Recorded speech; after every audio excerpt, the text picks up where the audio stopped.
Everyone, and welcome to session 0 of Ascendance. This campaign has been a very long time in the making. It is, for the most part, completely homebrew by me, and I'm going to introduce myself after everyone else because my players absolutely deserve the credit way more than I do for waiting this long on my slow ass. So, without further ado, Bella. Hello, it is I, the one and only Bella, playing Inizio, the Proliferous. He is the god of rot and decay, and I couldn't be more excited to finally unveil him to the general public. Hi, I'm Yato playing Ko, otherwise known as Comet, the goddess of beauty, and I know I'm new to this group specifically, but I'm excited to be here, dog. Hello, I'm Zeta. I am playing a god called Chiaran, the god of archery, who is formerly known as Marcus Viridis. That's about it. I am Peyton. I am playing Briar Newman, who is known as the Baron and is the god of adventures and adventuring. And I'm so excited for you to meet them. Hello, I am Faye. I am playing Dylan.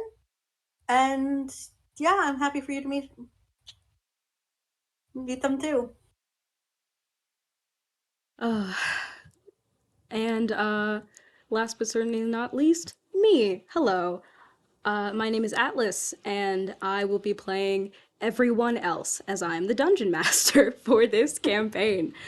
I am so excited to drop you guys off in this world that I've created. I'm excited to see you all grow and learn and change. And I could not be prouder that we all get to experience this together, finally. Okay, sappy stuff out of the way. Here we go. Thank you, Bella, for just tossing that.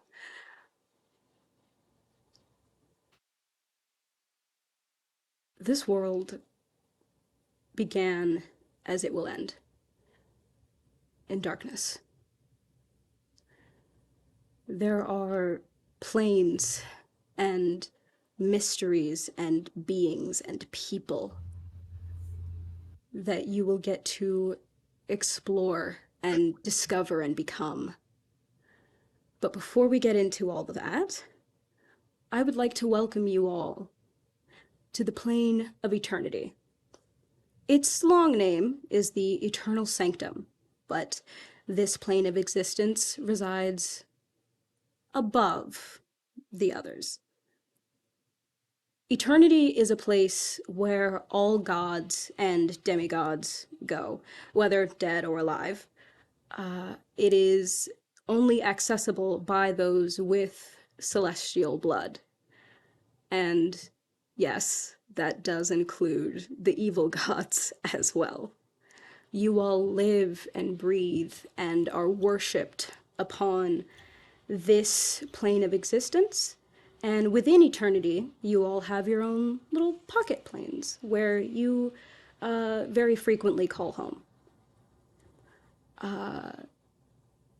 As well, I'd say the day, but there is no real time here. The sky is always just eternal space and a beautiful, almost emptiness. You can still see stars and constellations and worlds and other things just being born and dying around you, but you are safe in this bubble, this haven of eternity. I would like for us to start with Inizio. What are you doing? Well, Inizio would be in his shrub, his little pocket of eternity, and he's sort of he's just hanging out, and he is waiting for Wimmis, Weemus, the mailman, to come and deliver his mail, and that's going to be a non-scary incident for Weemus. It's very enjoyable delivering mail to Anizio. I am certain that it is. We are going to pan over before Anizio gets his daily mail to Ko. Ko, what are you doing?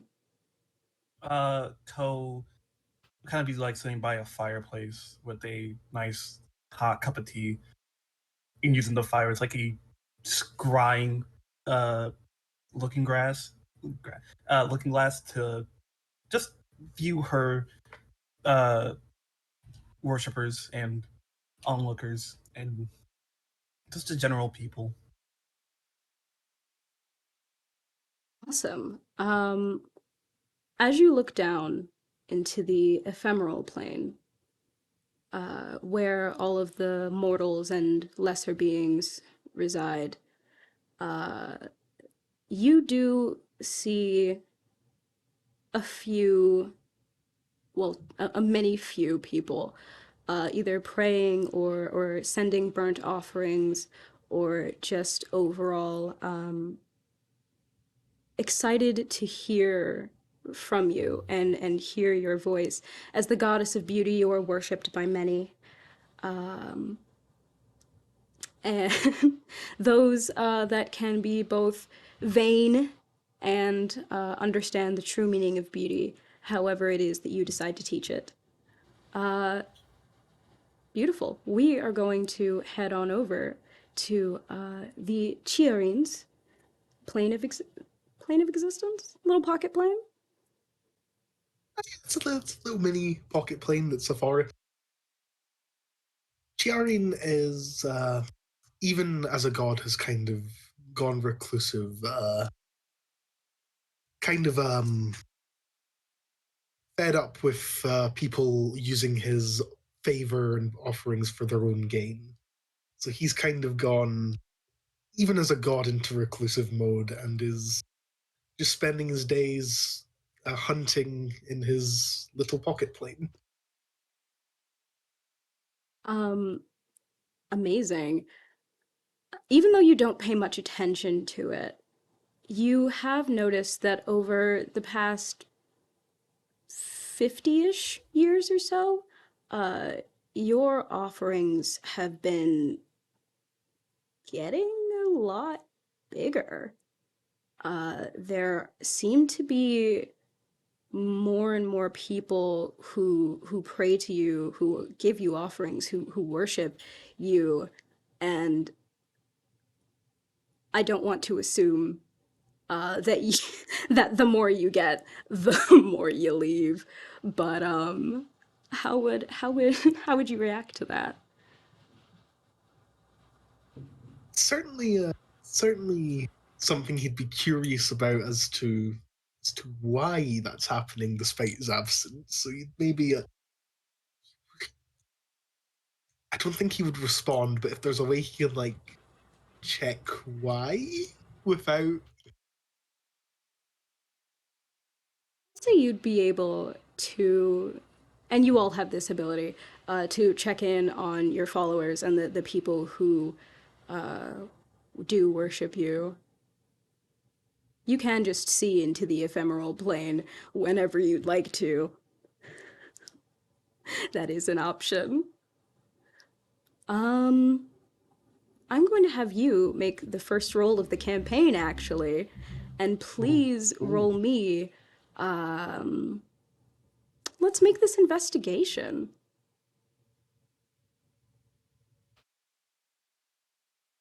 that is a blah blah blah blah 15.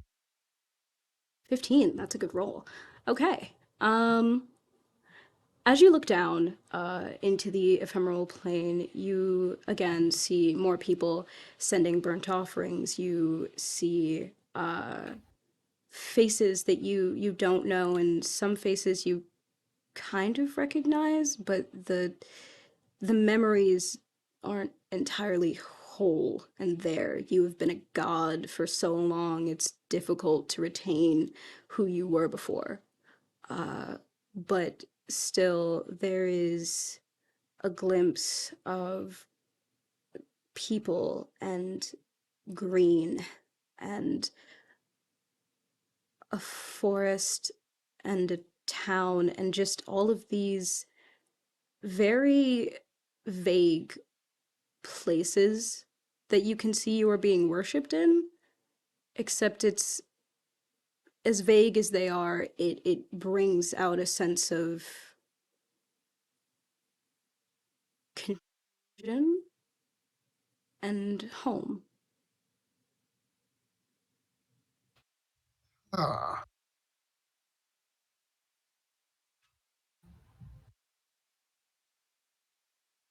Uh, and with that, we can pan the little camera on over to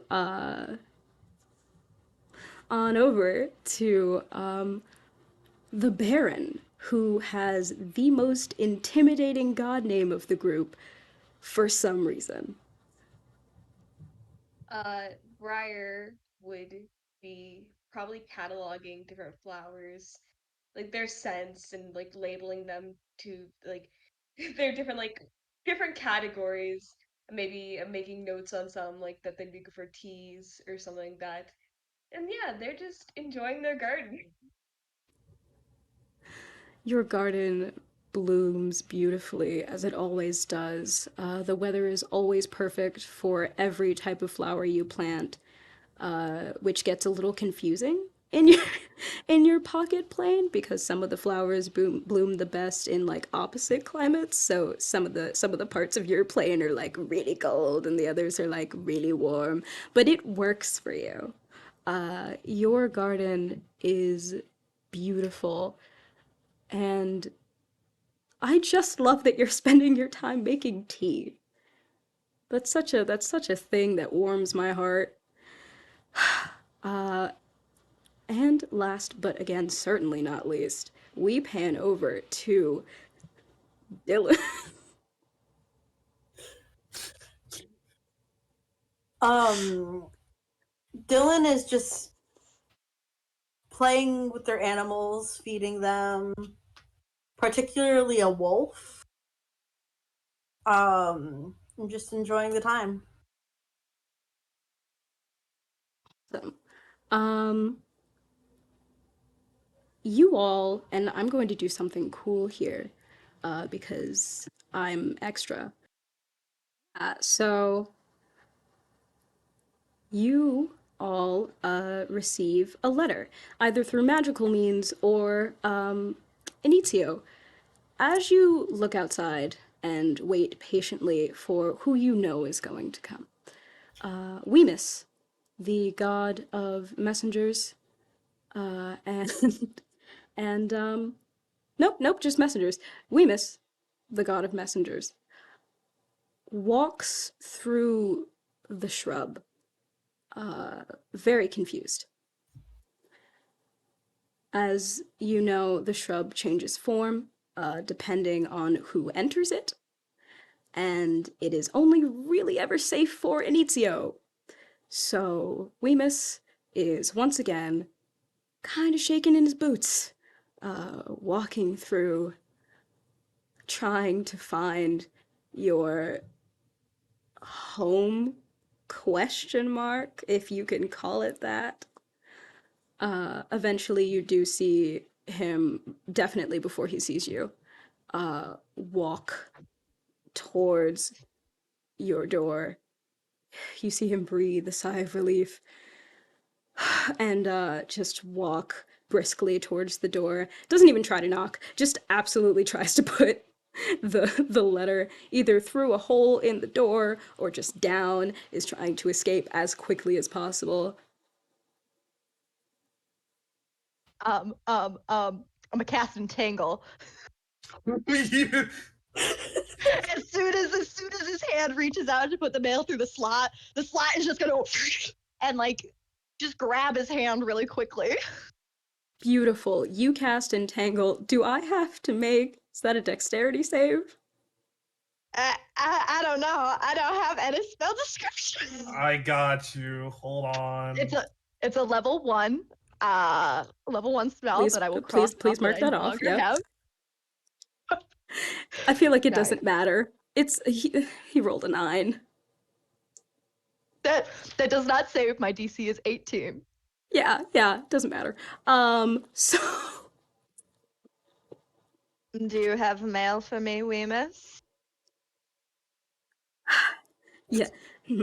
Ye- Yes, I have mail for you. Nitio, please let me go. But Weemus, you never come to visit me anymore. I visit you all the time because you, despite knowing that we have magic here, you specifically request that I give you all of your mail. Yeah. Do my followers have anything lovely to say about me today, Weemus? They have made many horrifying sacrifices in your honor, and pray for your well-being. Please take this letter, it's important. That little letter right there in your hand that's being restrained? Yes, the very same. Oh, well, thank you, Remus. I take the letter. You may go, and I wave my hand, and he just immediately gets dropped. Okay, Weemus just tries to exit. Same time tomorrow, Remus? Please do not call on me again. Oh, Remus. You see him scurry off. We have fun. He's my best friend.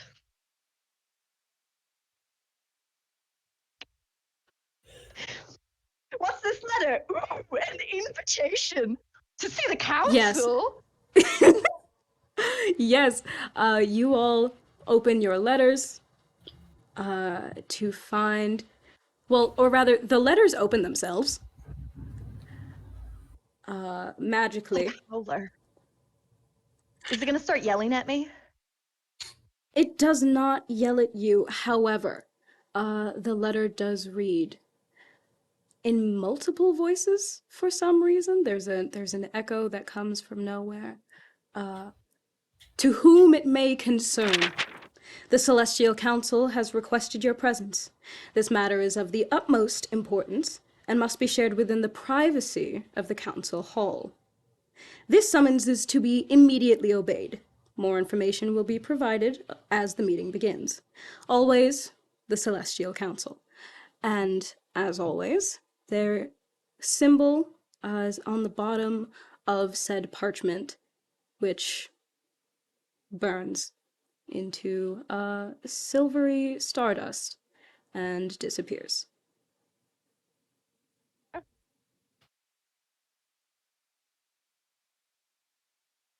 Oh, sorry. You're fine. I'm going to leave it up to you. Do you all want to describe how you make it there, or do we just want to be like, hey?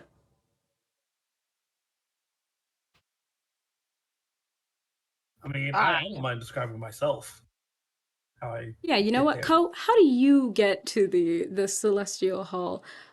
You've been there many times before, Briar, as have you. You both being students and underlings. That's a poor word. I'm going to use students of two members of the Celestial Council.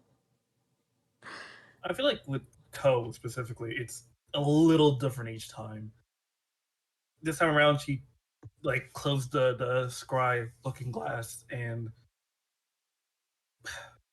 more or less takes like a pinch of like different herbs and aromatics, toss them in the fire, and it just kind of like the fire goes to about her height, and she just kind of steps through, and she's basically at the door of the council, and to essentially not like leave a portal to her pocket dimension, just wandering about. She just kind of like stuffs it out, like with like a whole like cloth, like starting at like the top of it, just going down, just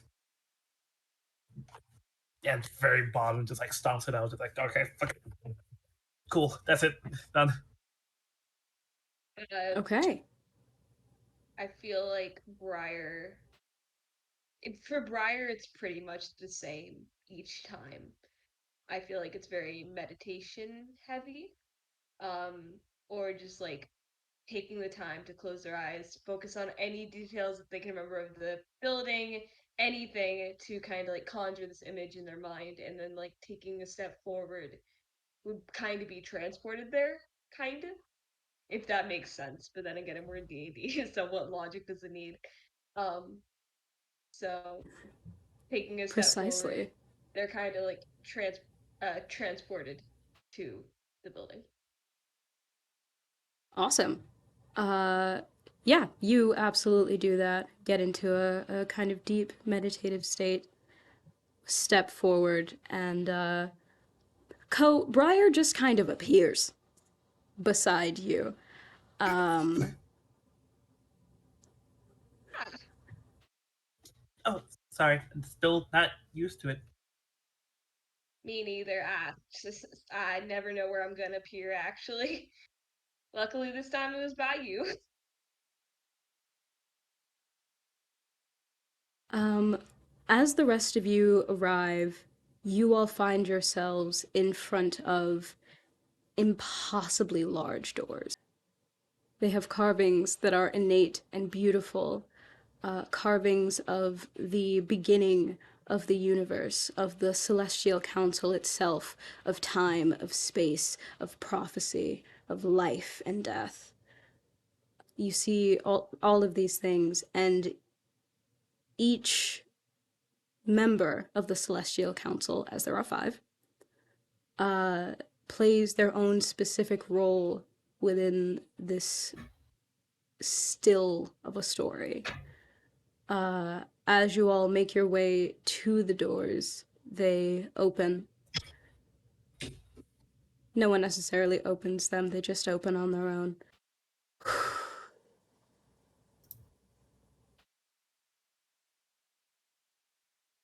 As you step into the room, you are greeted with 5 giant thrones, each bearing the symbol of a different member of the Celestial Council.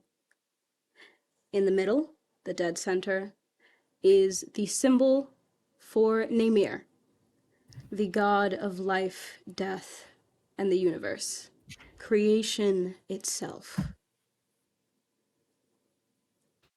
On either side, the thrones sit empty, but Namir's throne is occupied. You see a giant figure with dark, almost pitch black skin, with flecks of silver marbled into their flesh.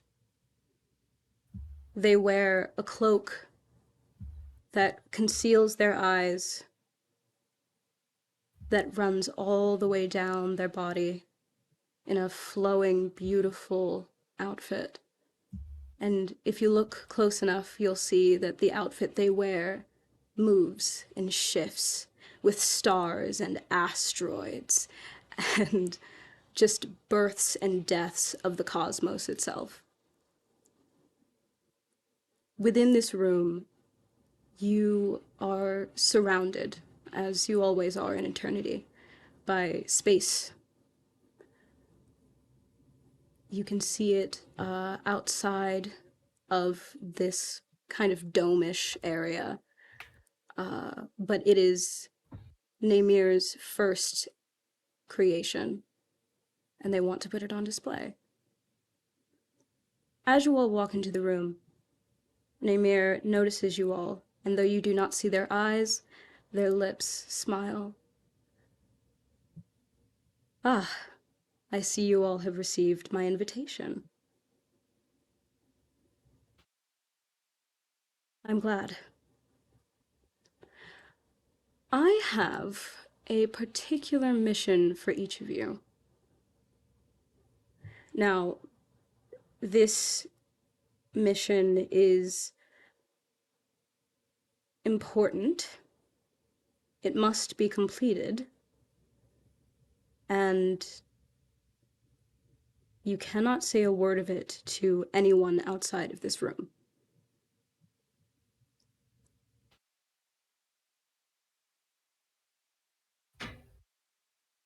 You all are being sent to the plane of retribution. If you are unsure of what the plane of retribution is, it is the place where neither mortals nor gods reside. Everything else that I have created resides here. Fiends, fae, the dangers and wonders of wild magic itself flows through this plane of existence. There is a disturbance.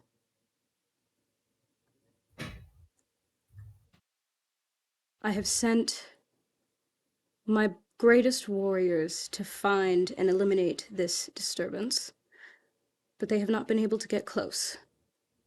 This is why I charge all of you. Each of you possesses a skill that I believe can be helpful on this endeavor. I pray you do not fail me. You will not like the consequences if you do. Naimir looks directly at Ko. Again, cannot see their eyes, but their head kind of tilts, and you feel a chill run up your spine. You know those like nervous smiles you get whenever you're in trouble? Ko gets that look on her face, like, yeah. I've appointed Ko, one of my greatest students, to accompany you all to the plane of retribution. There you will meet the head of my warrior clan. She and her people will be able to guide you through the plane of retribution safely so that you may deal with this disturbance and eliminate it. Do you have any questions? We- why all the secrecy? I mean, obviously we are amazing gods. At least speaking for myself, I'm not sure about you lot, but why must we not tell anybody about this? You are not owed an explanation. The Celestial Council runs everything in eternity. We gave you godhood.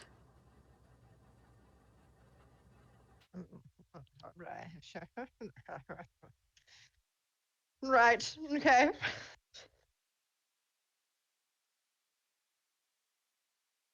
Do not But want if you to upset the gods. Fair enough, that is a very good thing to not want to do. Just am going to keep the rest of my little mutterings to myself. Nimir laughs a bit, and looks around. All right, well, if there are no questions, I wish you all luck. This is more important than you know. And with a wave of their hand, you are all caught in a swirling vortex of space and stars. And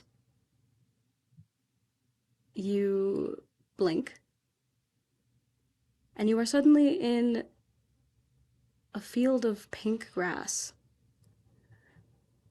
The grass only goes about knee high, but there is not much that you can see from this specific vantage point.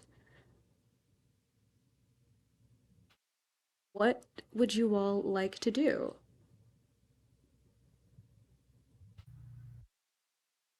Could I try and get a higher vantage point just to see I where would the also like to try and find a higher vantage point. Sure. Make a survival check, both of you. survival, baby? Something I'm kind of decent at. Yeah. 19. Beautiful. You find. Sorry. You find a a cliff. Before you climb it, make a perception check for me. Ba-da-ba-ba. Oh, that is a 25. Incredible. You go to climb this cliff, and you immediately see that there is magic sprouting from everything around you. It is safe to climb, but there are specific patches that are now made clear to you that you instinctively know that you should definitely avoid. But as you climb this cliff, you are able to see the rest of your party standing in the middle of what almost looks like a crop circle, except it is Namir's personal symbol. And not too far away is a camp. You see the dottings of tents and what looks to be fire, though there is no smoke, coming from, I'd say, about a northeastern direction.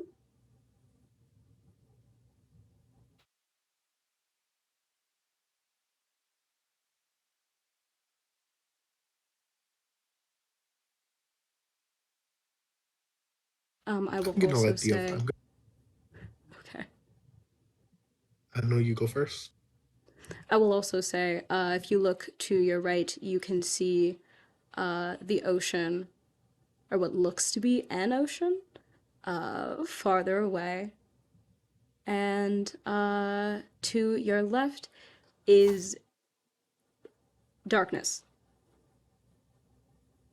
I'm going to climb down from the cliff and approach the rest of the party to say, that direction there is a camp. I do believe that's where we're supposed to be going. Over in that direction, I'm going to point towards the ocean. There is a large body of water, and towards in the opposite direction there is some sort of void.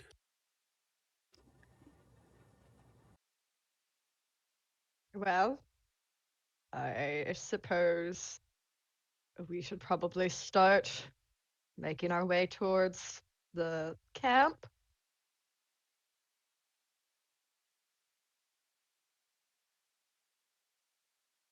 Feel like Briar has like a kid in a candy store grin on their face this whole time. Uh but is trying to keep calm and is like, yeah, yeah, I agree. Yeah. So, Go ahead. nope, go ahead. Yeah, we should definitely head that way. 'Cause I want to find out what's in the ocean. Also, Alrighty. I rolled a 7 for my survival. Mm-hmm. Um, as you all are walking in the direction that you think is towards the camp, I would like Faye to roll a D100 for me. Yeah, no. Oh boy. We're all gonna die. When What you the have heck? to roll a D100, you're gonna die.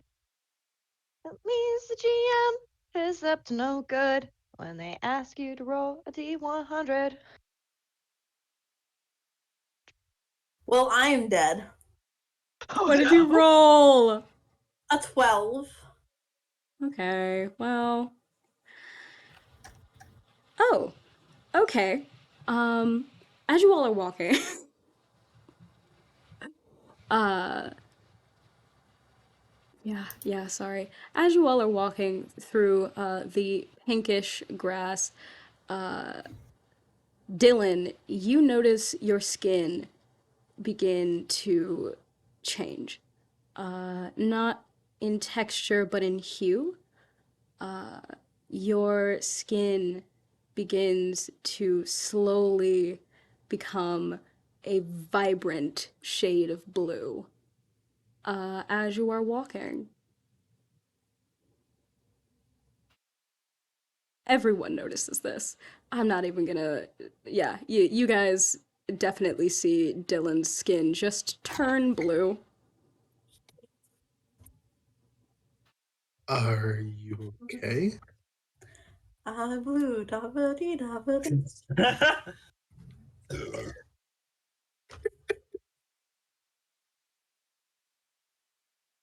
Don't know, but it doesn't hurt, so I guess I'm fine. contagious? Let's find out. Was contagious, I imagine you would know since it's your domain. Oh, right, yes, because I deal with those types of things. Let me touch you. Nisi, I think you need to ask permission first. I don't know what you mean. I've requested to touch, and touch I shall. Ow. You touch. You touch Dylan. Nothing happens. They remain blue, and you remain pale. Hmm. Interesting. It does not appear to be contagious, but it is weird. Yeah, pretty weird. Even though Briar's skin is already blue, um, can Briar run their fingers along the grass to see if it does anything? Yeah, sure. Roll a d100. Oh no. Uh-oh. What is that in people who don't have D100? It's two. How It's many your 2d10. It's the Your 2d10. percentile base. D10? If I can find my D10s. I got d10. Roll for you. I have one D10. I need to find another. That's an 11. Okay. Well, creatures have disadvantage on saving throws against the next spell you cast in the next minute that involves a saving throw. Uh, Nice. Okay, they're I'm not all bad. they're all, touching grass. Uh, can I use a level 3 spell speak with plants to talk to the You pink grass? you can, yes. All right, I do the thing that that spell does, that I know what it does off the top of my head 100%. Beautiful. Uh, as you begin to commune with the plants, you feel a breath, an inhale, as the world or the plants around you gain sentience. They have no eyes and no facial features. You can really only hear them in your head. But the first thing that you hear, ah! Help us! Ah, We've been pink for decades! do you not like being the color pink? This place. This place has magic. Unnatural, wild magic. Uh, well, yes, I can see that you've turned my friend, lovely shade of blue. Uh, you weren't originally this color. No! What pink grass have you encountered? Well, I don't know. I'm a god. It would be foolish of me to determine that just because grass is green in one plane, that it is green in all of the planes. Excuse me. You all Trying to see. be an inclusive god over here. You all see Inizio just arguing with the grass. It's not responding. Kind of like lean over to most likely Briar's like, is Anicia okay? Do they need help? Well, I don't know. Maybe that's just their I pastime. imagine one would need help to become a god of decay and rot. Wow, that would be really hurtful if Anicio heard that. It hurts because it's true. I mean, they do say it is a good thing to talk to plants every now and then, so, you know. I don't think they're talking. Arguing with it though? Yeah. Well, like I said, we can't judge. We just let them argue with the grass, and we make sure we're ready to take the next steps forward. Inizio, in your head, you hear, "Why do you speak? Why do you speak to us?" Well, you see pink grass. We've been sent here on it's a secret mission. So you mustn't tell a single soul that I am telling you this, otherwise, I don't know what will happen, but I'm sure it is not good. Uh, has there, besides the wild magic, been any other strange goings on? Perhaps people that aren't meant to be here, besides us, of course, because we're allowed to go wherever we please. We're gods.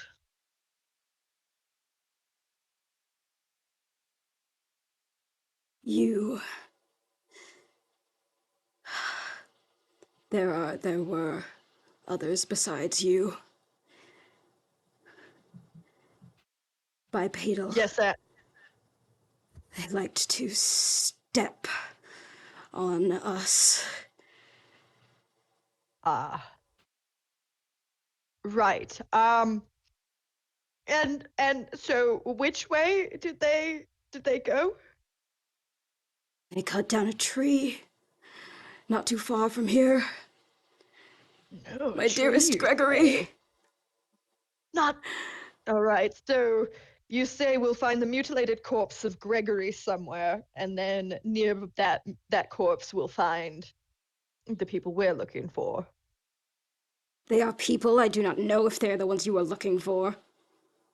Well, how often do people come to this plane? I mean, surely is this like a popular vacation spot or something? I mean, how many guys are there? Many come. Many get lost. All right. Well, we don't want to get lost if you don't mind. So, uh, perhaps, uh, perhaps, I don't know if this spell works. Uh, could I get the description for transport via plants? It's a level 6 spell.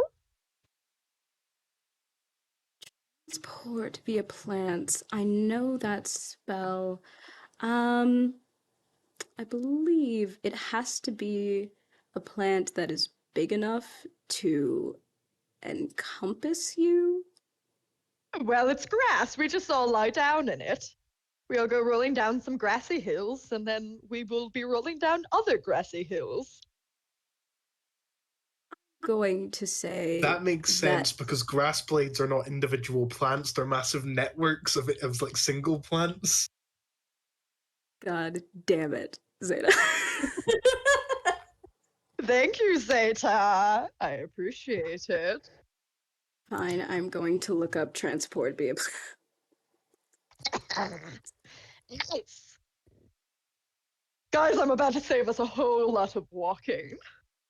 You don't even know where you're going. No, but surely the grass knows. Just Okay, this trust spell us. creates a magical link between a large or larger inanimate plant within range and another plant at any distance on the same plane of existence. You must have seen or touched the destination plant at least once before. For the duration, any creature can step into the target plant and exit from the destination plant by using 5 feet of movement. You have not seen any other places of grass and or larger inanimate plants within this plane of existence. Right. In that case, we're not going to do that plan. Um, well, listen, I can't make you not pink, but like, I could take a little bit of you with me. Would you like that? I can't take all of you, but I mean, a little pocket-sized clump of sod will fit in my pack if you'd like to be green again one day. You would put me out of my misery. Yes. Just you though. I don't, and only part of you, however much fits that. Okay. Would you like that? 'Tis better to one day be a green plant again than be this pink abomination. Of course, my darling. And I stick my hands into the dirt. You hear horrible screaming. Horrible, painful screaming. And I keep going. It's all It right. continues to scream. It's okay. Don't worry about it. Are you The okay? Are you screaming, still the screaming is silenced. screaming? Oh God, wait. Are you dead? I shake it. If it wasn't before, it is now.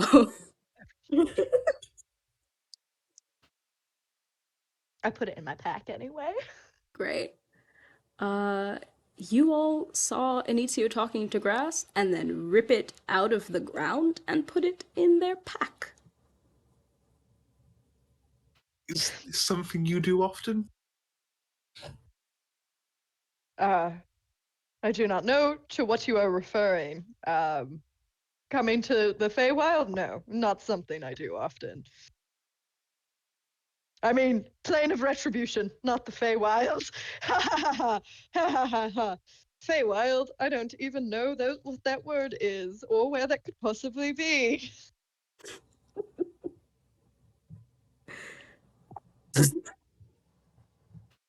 Sorry, you're just slowly backing away from your own camera. Okay. Are you guys going to continue walking towards the camp? Yep. Beautiful. You all walk another, I'd say maybe 50 feet, before you are stopped. Walking up to you with an almost imperceptible scowl on her face is a creature you've never seen before, which is saying something. This creature is humanoid. They walk up to you.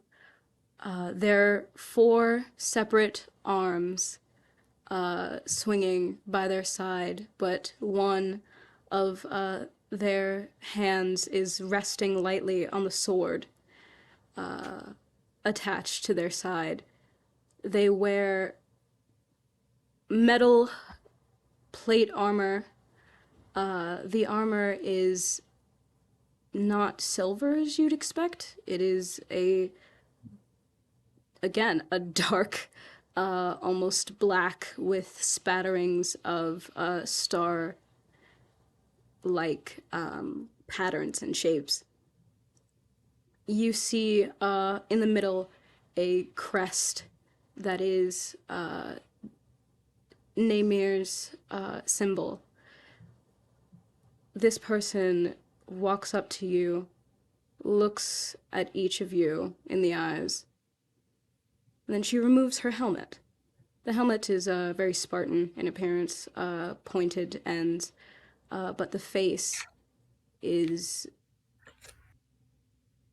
not pointed, but still fearsome.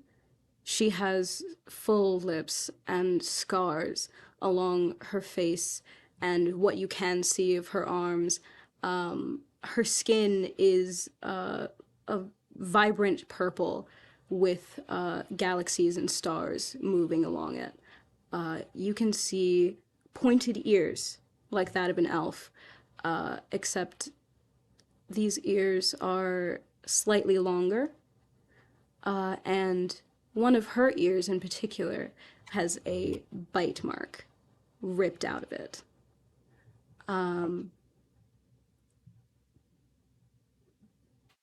She walks up to you and goes, "Hail!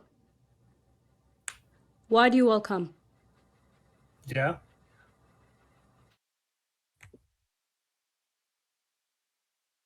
On behalf of the council. I see. My goddess sent you. Well then, we best get going. Me and my men, she turns on her heel and just continues to walk towards the camp, expecting you all to follow. My men have been waiting for your arrival. You're late, by the way. Sorry about that. We got held up with the size of this. I do not want your Detective. excuses. I want Okay. results. Now, me and my men are typically enough to handle anything that comes within the plane of retribution and sending it back to where it should be. However, Namir, in their full knowledge, thought that it would be best to send you all. This disturbance, whatever it is, we haven't been able to get close, but it is powerful, and it is within the most dangerous part of the plane of retribution. We've cleared the way, mostly, of fiends and other things that might try to cause you harm, but we were not able to get close enough to see what this disturbance was.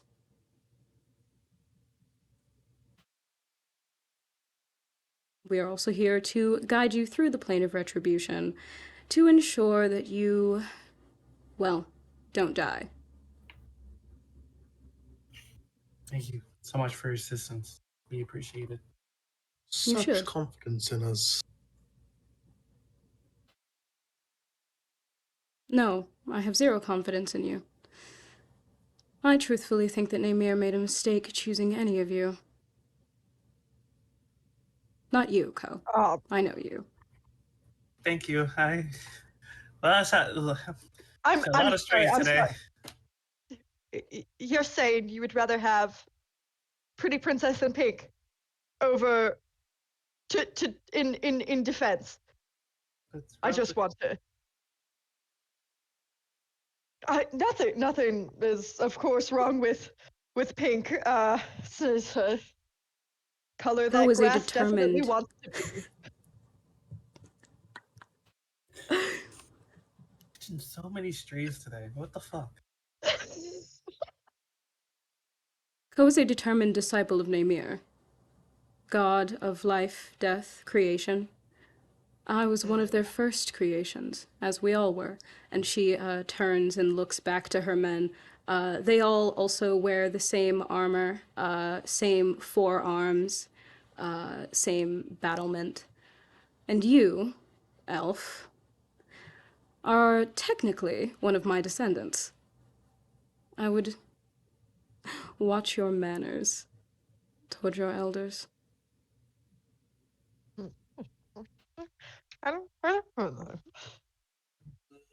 Got told off by your ancestor. Well, like it has been already said, it is an honor to be here. Thank you. Some of you have respect. Good. It it grows late. We at least have to leave the plane of wild magic before. Sorry, the grove. We at least have to leave the grove of wild magic before any of your, skin colors continue to change or something worse happens. Come. So that's why I'm We'll. blue. Yes, that is the reason you are blue, which we can reverse in the city. Come. The creatures like to stalk at night. Big creatures? No answer. Just continues to walk. I feel like Briar's still carrying that giddy Candy Store journey energy this whole time, but not showing it. Right. You all walk out of the grasslands of wild magic, and eventually find yourselves in a metallic city. There are children running around, parents and people running shops, and just life and commerce. All of these strange creatures that you've never seen.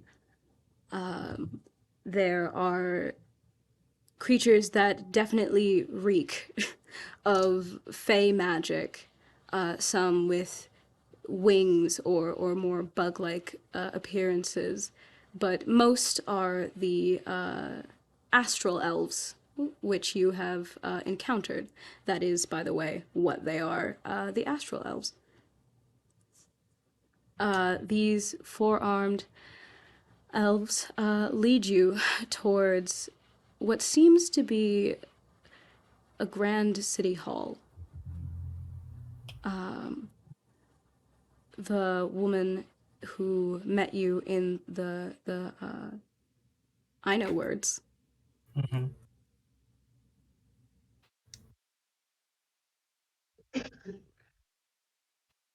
Why am I blanking on the word for a grassy field? I just said it. Plain?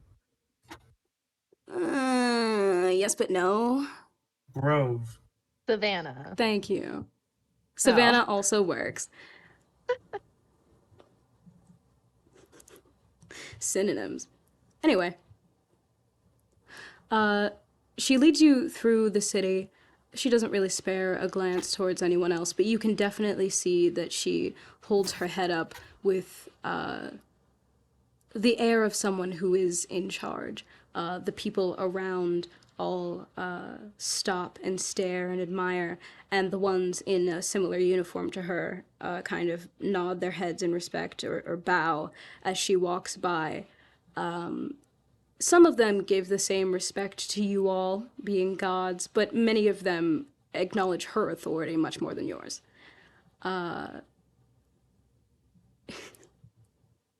She leads you to a large city hall. On the inside, there are constellations painted across the ceiling. This place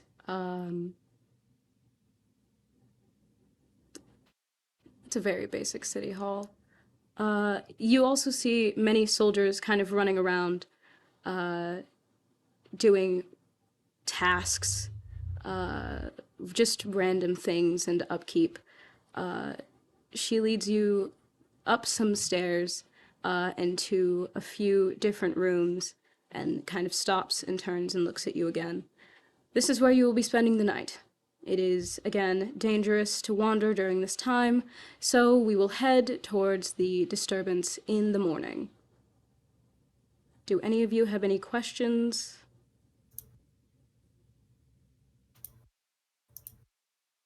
Nope. Wonderful. Uh, Breakfast is in the morning, though I doubt you all need to eat. And sharpen your weapons. This is going to be incredibly entertaining for me. She turns on her heel and walks away, leaving each of you to your own rooms.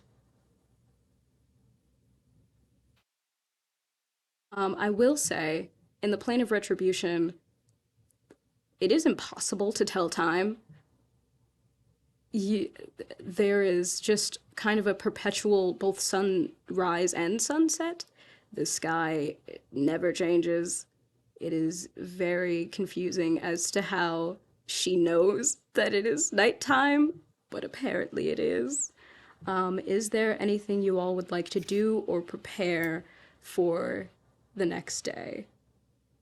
Or if you all would like to talk amongst yourselves, you are absolutely more than willing to do that. You can do that too. Uh, would it be possible for me to make a nature check to determine what time morning, like how long it is going to be until morning? Make a nature check with disadvantage. Right. Valid. I rolled a 15 and a 16, so that's 25. Remarkably, you are able to. It's more of an internal thing, like an instinct that you feel.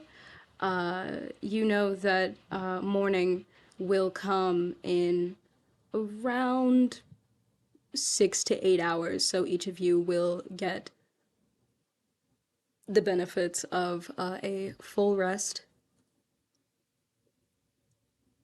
which means you get some spell slots back. None Thank of you. you were missing any hit points.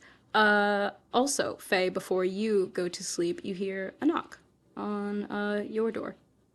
Sorry, Dylan. Yes. A shorter astral elf kind of peeks their head into your room. Um, I was told that you were affected by the wild magics. Would you like me to remove that for you? I was kind of liking being blue, but I think I'd rather it be removed. All right. Um, they kind of walk in, place their hands on you.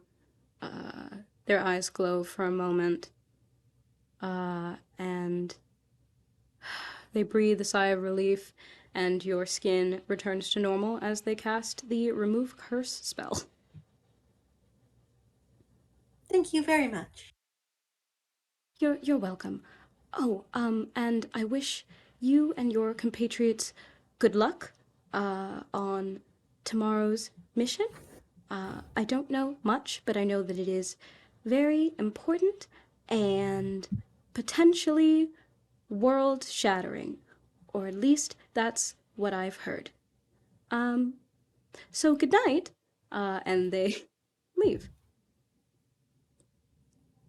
Can Briar, before they go to bed, take a moment to meditate and contact their god or the patron? Yes. So I feel like Nope. You go ahead. Describe to I was gonna me say how you do it. Briar has set up sort of a nest, a blanket, something that's like ultimate comfort on the ground, and is in your basic meditation stance, and is just like but like obvious. Sorry, getting giddy. Um, and is like breathing, focusing on their breathing. Um, and yeah, As you take a few deep breaths, you feel a familiar sense of warmth and love and home. And as you open your eyes, you are no longer in the room that you were in. You sit in what can only be described as a void full of stars. There is There are no walls, no ceilings. The only thing that you stand on is a circular platform, and around you and above you, below you, are stars of all different colors and shapes and sizes. You know this place. This place exists somewhere between planes, perhaps, or maybe just in your mind, but you know this place well. As you stand, one star begins to glow brighter and brighter until you are almost blinded by the light. And then it stops. And in its place is the goddess Eldora, your patron and member of the Celestial Council, goddess of the sun and stars.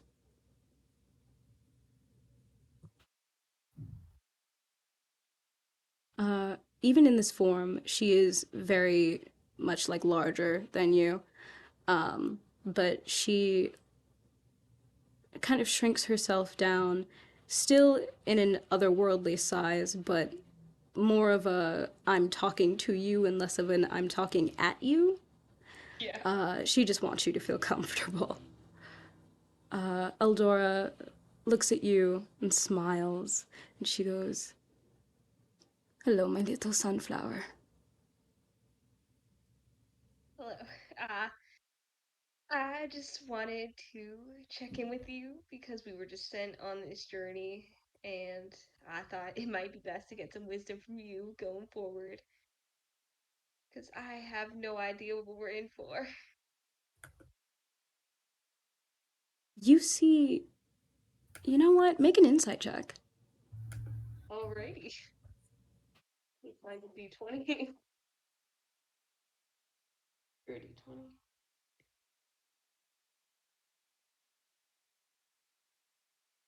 It's not good.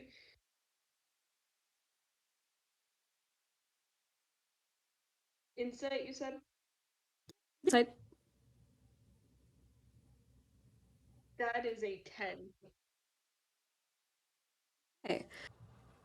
Eldora thinks for a moment, and she looks back at you and goes,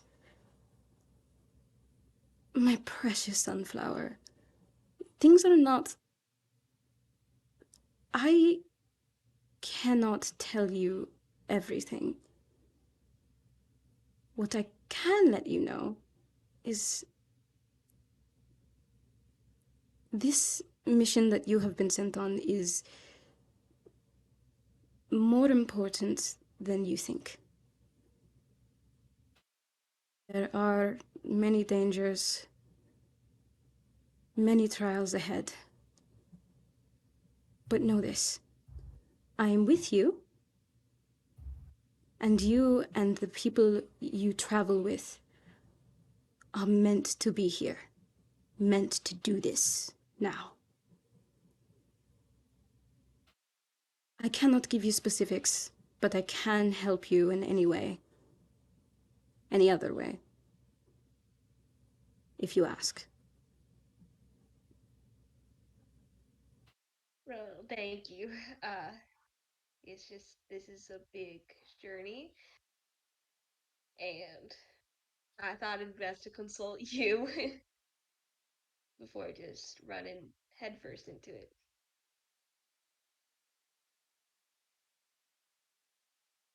Even we as the Celestial Council do not entirely know what this disturbance is. It is why Nimir sent their warriors to check in the first place.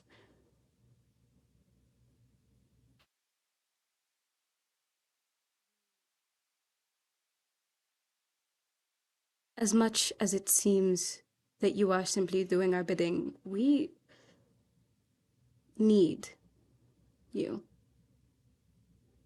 more than you will know.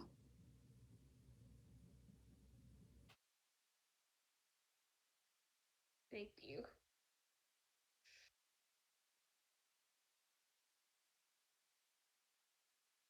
If there is nothing else, you should sleep.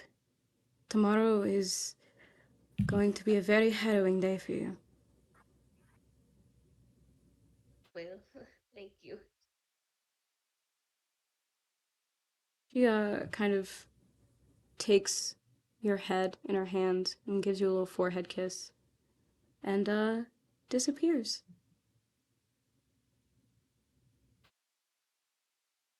And You open your Briar eyes and you are back in your room.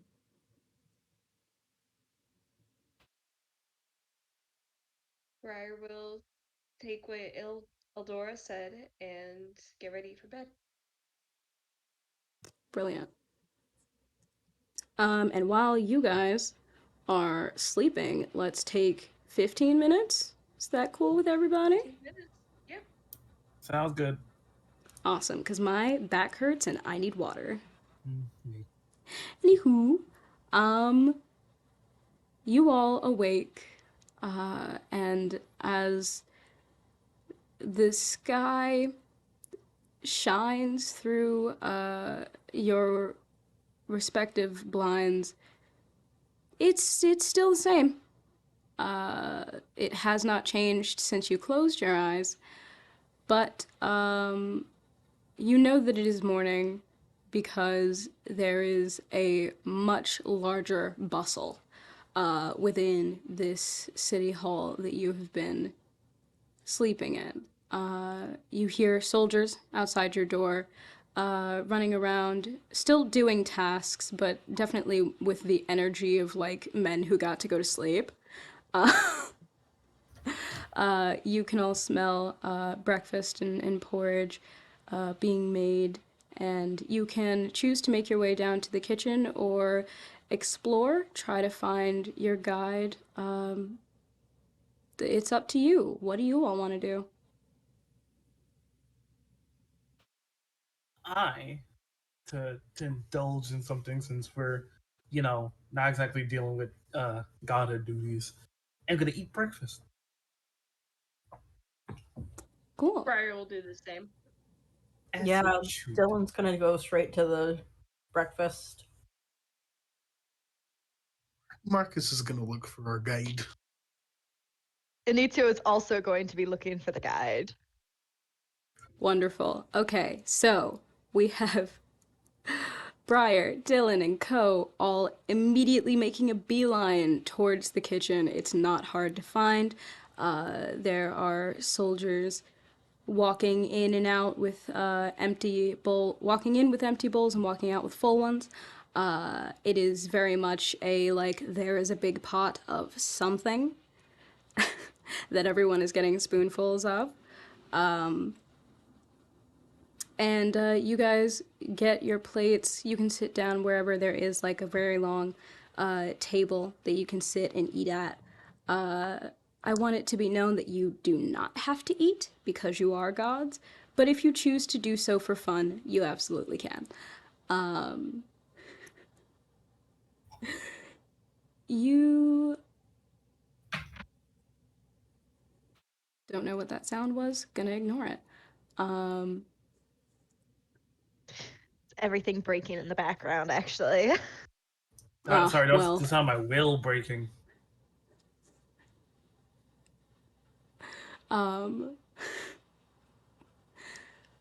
Inizio and Marcus, both of you,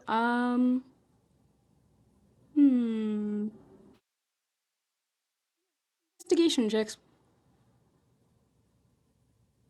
Ah, investigation? Investigation. Uh-oh. Okay, I got a 21.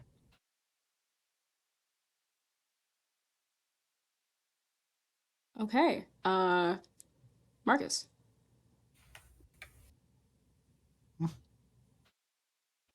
Sorry. Please roll.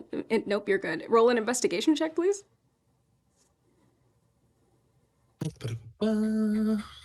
Investigation is dirty 20. Nice.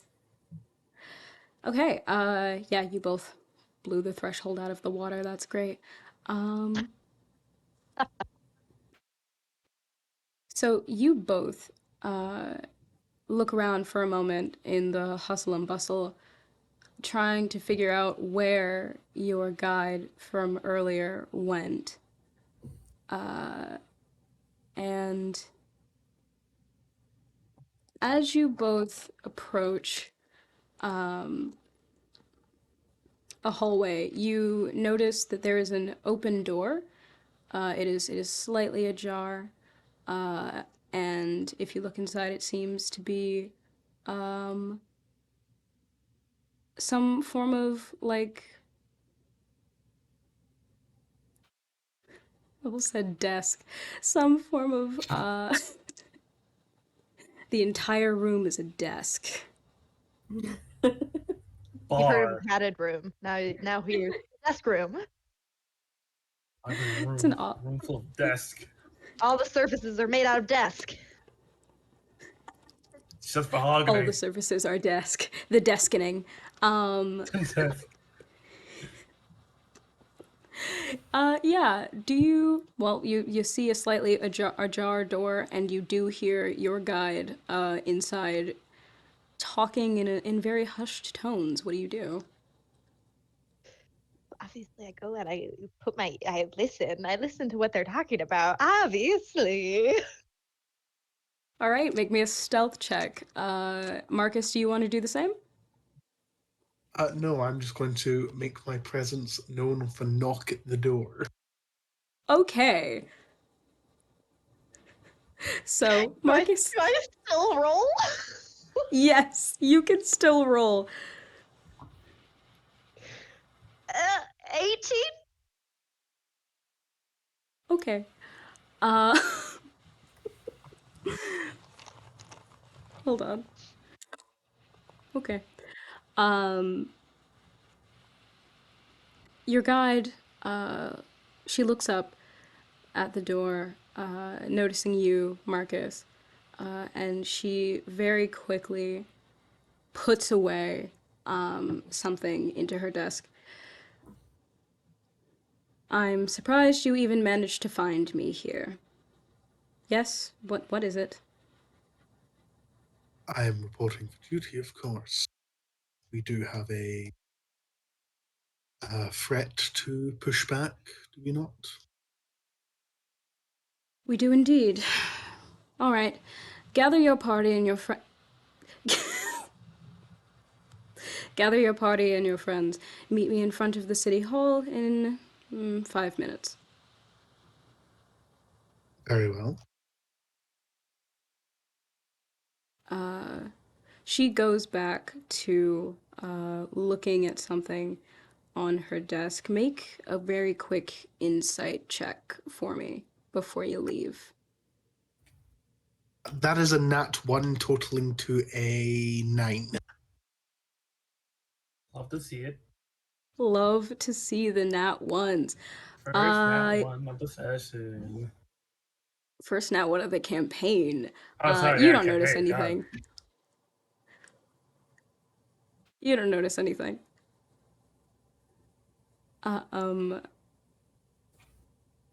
Inizio, if you choose to stay and listen, she has not seen you. Well, of course I'm going to stay and listen. Because why wouldn't I? All I heard what right. she said. You have 5 minutes. Then I'm going to go and get the other. All right, I'll see you in 5 minutes. Don't worry, I'll be there promptly. I have business to attend to. Um, Initio, you stay, and because she has not noticed you, you listen at the door. You can hear a heavy sigh come out of her, and she reaches back into the drawer in her desk, takes out something akin to like a compact mirror, and she kind of waves her hand in front of it for a moment. And though you cannot see the face in the mirror, it is clear that it is not her reflection anymore. It is someone. They are actively communicating. I understand that this is important, but are you certain you've chosen the right ones? The person responds, I understand that they may seem disorganized, but I promise you, if all goes well today, we won't have to worry about him any longer. Your guide responds, you don't understand. If they fail, everything that we've worked to conceal will be for nothing. Everything we... And she's cut off as the person on the other line goes, silence. We're not alone anymore. You must go. Take them to where they need to be, and do not interfere. And then she very quickly closes the compact mirror, stands to her full height. Did I...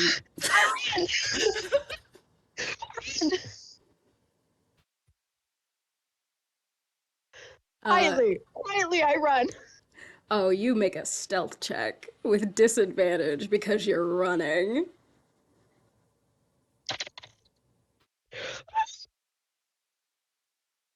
14. Oh, you are so fucking lucky. Uh, you manage to get away just as your guide, she opens the door a crack. You can hear it like squeak open. She looks out, sees no one, but still ends up walking out and goes to find the rest of you all and your party. I'm gonna just casually lean against the wall of where we are to meet. Like I've been there the whole time. Marcus, you see Anitio booking surprisingly quietly onto the stairs.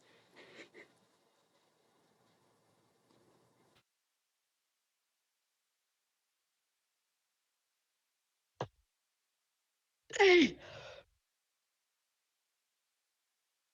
You ran.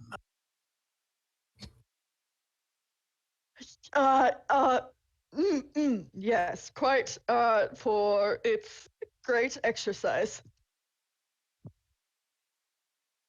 You ran out of time, didn't you? Uh, yes. Yes, we'll go with that.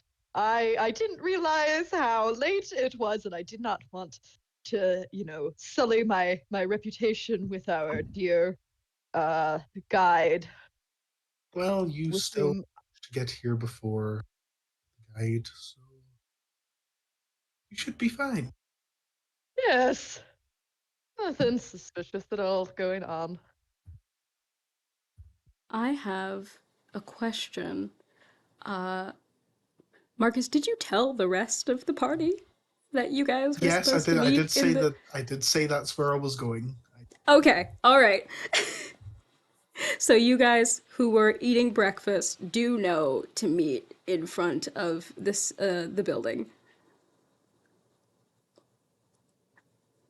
I feel like since we were given a time limit, since we were given a time limit of 5 minutes, coach is like, oh, 5 minutes, got it. And whatever it is, doesn't care about like the viscosity of it, starts chugging it down.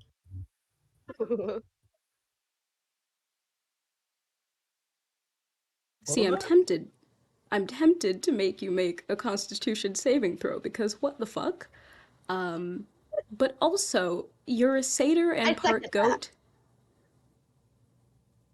goat. But also, she's a satyr, and I've seen goats eat. Like, yeah, okay. I'm just gonna let that happen. So just find wherever I'm supposed to put the bowl, set it down there, and like run. Honestly, I was half convinced you were gonna eat it. So, What the fuck, man? you all arrive on the outside of the building, and your guide, in full battle armor once again, her helmet over her eyes, looks out over you, sighs heavily, and just goes, "Oh, I did not introduce myself properly last night. We were in a hurry, and the creatures were hungry. You may call me Alicia." Well, it's a pleasure to have your assistance with us, Alicia. It truly is. Nice to meet Well, you. I'm glad some of you feel that way. She walks kind of through you and continues walking, expecting you all to follow. Come, we must make haste.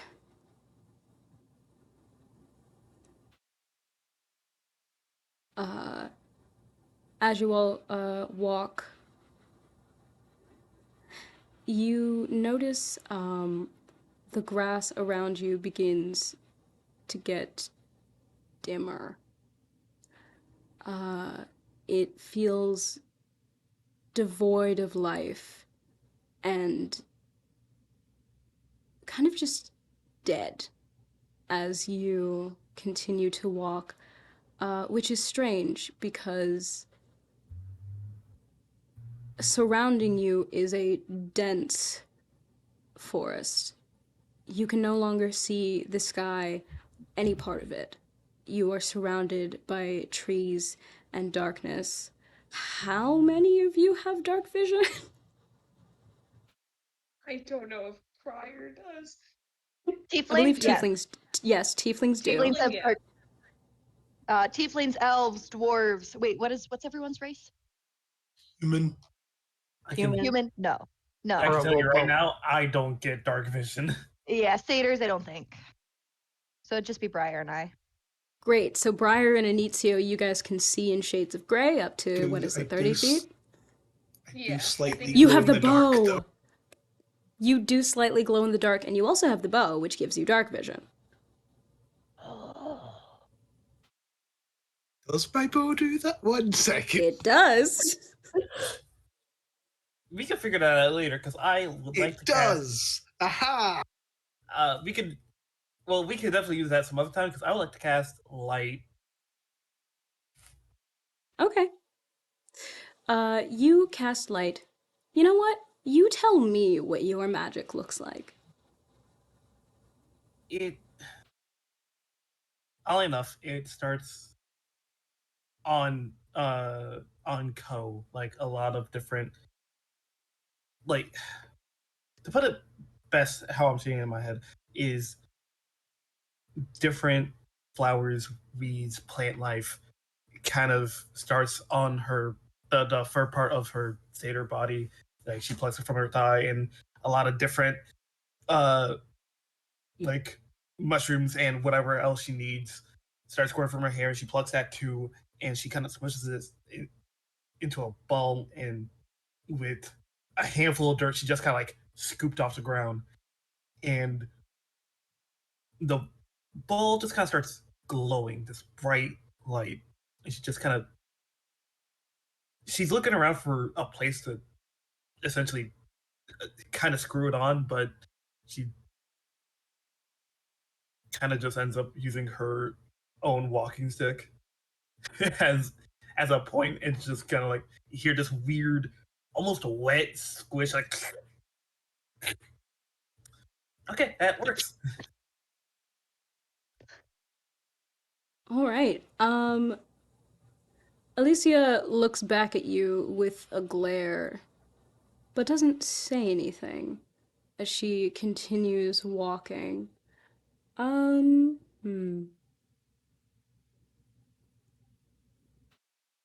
I have so many here.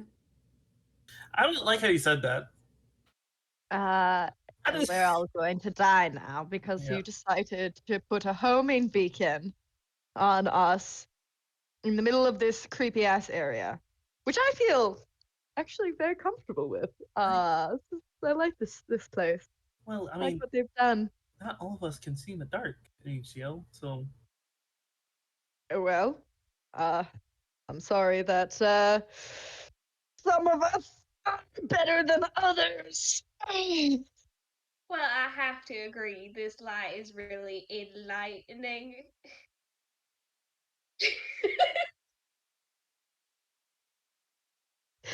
Hate playing Aditya. Oh, I'm so bad.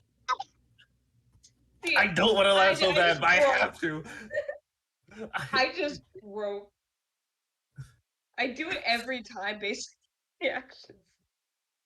What if we switch characters right now? Bella, what if we switch characters right now? I play DCO kid. No, I like Inizio is fun. Just you wait. He's just not allowed to laugh at jokes, which is incredibly disappointing. I have to laugh at every joke, which is Equally as And- disappointing. yeah. Can we hear our lovely goddess of beauty Co's laugh? She's trying to hide it. Not well. Yes, what does her laugh sound like?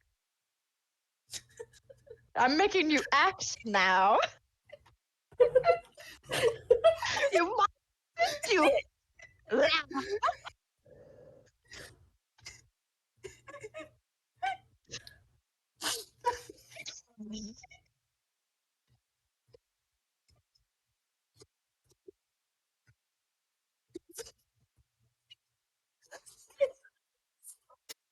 Are you still laughing?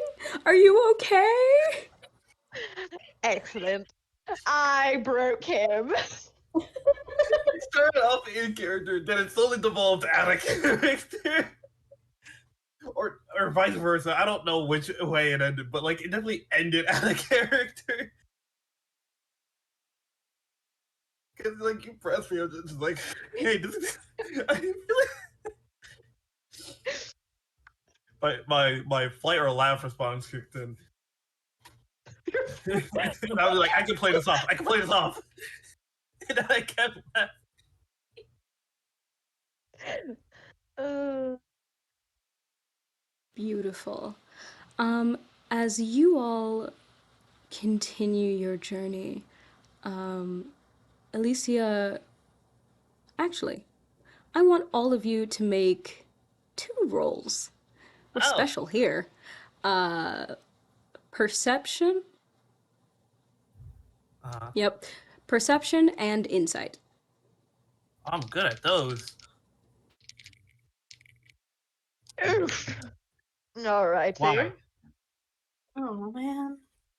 I got a 20 for perception On the fuck and a on. 15 for insight. Okay. It's a I got 19 for perception and an 18 for insight. Okay. I got a 15 for perception and a 6 for insight. Okay. I got 18 for insight and 16 for perception.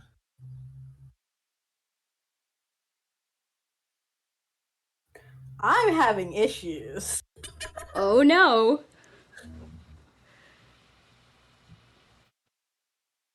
Uh, is it? Do you want me to roll for you?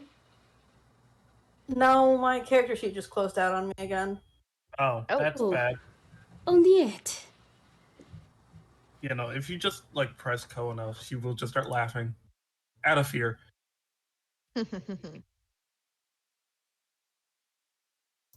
Ask her anything serious enough, she will just laugh out of fear.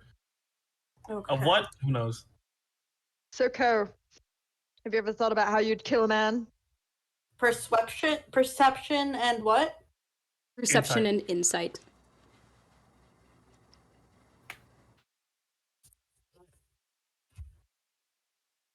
All right, that is an 18. Oh, Jesus Christ. I love you so much, Faye. And a 13. Okay. Everyone is able to hear almost this quiet scurrying. It sounds almost like insects or rats scurrying across the domain around you. The only problem is, it's definitely coming from somewhere above you, and that's so much worse. However, only Inizio, Ko, and Marcus catch Alicia. You three see that she does notice the sound. She glances over at Ko, who still has her light up, but she ignores it and continues walking, though stiffly. It's gonna be pointing up at the ceiling just to make sure we're in the clear. You know, no bugs overhead. You don't see any. Not moving You. the light, just moving my eyes and overhead. Mhm. Okay. Okay. Make me nervous.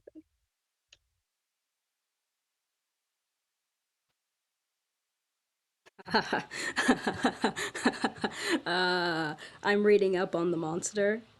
Huh? Uh, No, thank you. Ko. We're all gonna die. I think it's a, mm.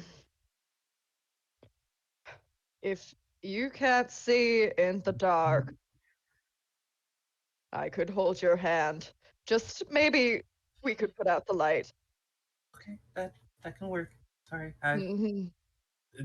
dispel and the way she dispels it, like she takes it off. It goes out like a light bulb and just tosses it to the side. All right. you toss it to the side. You said Oh, no. It's out, dog. it's out. Yes, but where did you But you toss it? threw Just on the it. ground. Oh. Yeah. Beautiful. The moment that thing touches the ground, you see roots rise and snatch it, breaking it Oh. immediately. It now. Uh, it is very close to, I'd say, you know what? Because we didn't establish a walking order, I'm going to say that it is very close to Ko as of right now.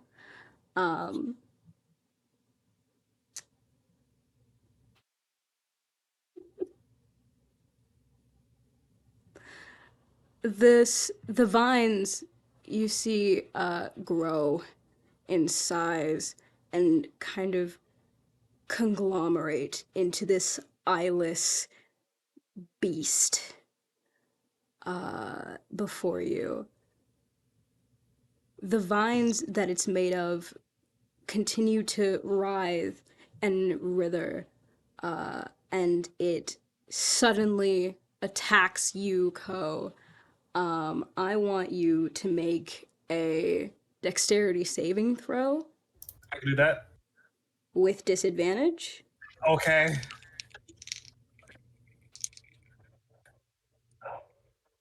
Father who art in heaven, Baha my blast. That's a 12 total. Okay. Bit of a 16. um, no. Mm. Um, We're I will all suffer my consequences for trying to see. No, if We're anyone's all going to gonna suffer, it die should in be session 0. Alicia. She's the one who knew that you shouldn't have this light going, and she let you do it anyway. okay. You are going to be hit with a tentacle attack as one of Oh this no. thing's tentacles reaches out and quickly grabs you. Uh, I'm going to roll this actually, this no. die. I don't like where this is going. I'm sorry. Are you tentacle attacking the only girl in our group? Uh, no. I've seen enough hentai to know where this is going. I know where this is going, and I don't like it. All right, let me bookmark this, champ. Oh, God. Woo. Incognito mode. You. What a great first episode for people. This is their first impression of us. Uh, does a does an 11 hit? no. Okay, so it reaches out and tries to grab you, but the tentacle just barely misses. I would like for all of you to roll initiative. I'm so sorry. Oh, 19. Wow. 10. Wait, I Okay, have an initiative bonus. you do. 16. it's 8. Okay. 18. 21. Okay, so we have 21, Mm-hmm. 19. Briar, what did you get? 13. There it is. Uh, Ko, Marcus, and Itio, what did you roll? I got the 21. I know. Initio, what did you I roll? got I got an 8. Initio. Okay, An great. 8. Great. So Ko, Marcus, believe Peyton, then I got a Dylan, 16. then 16. I thought she said 6. I apologize.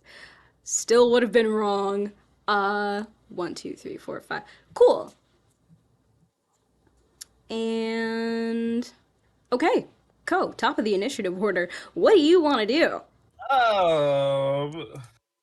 Great question. Because running sounds like a great option, but man, we're kind of here to kill this thing. So,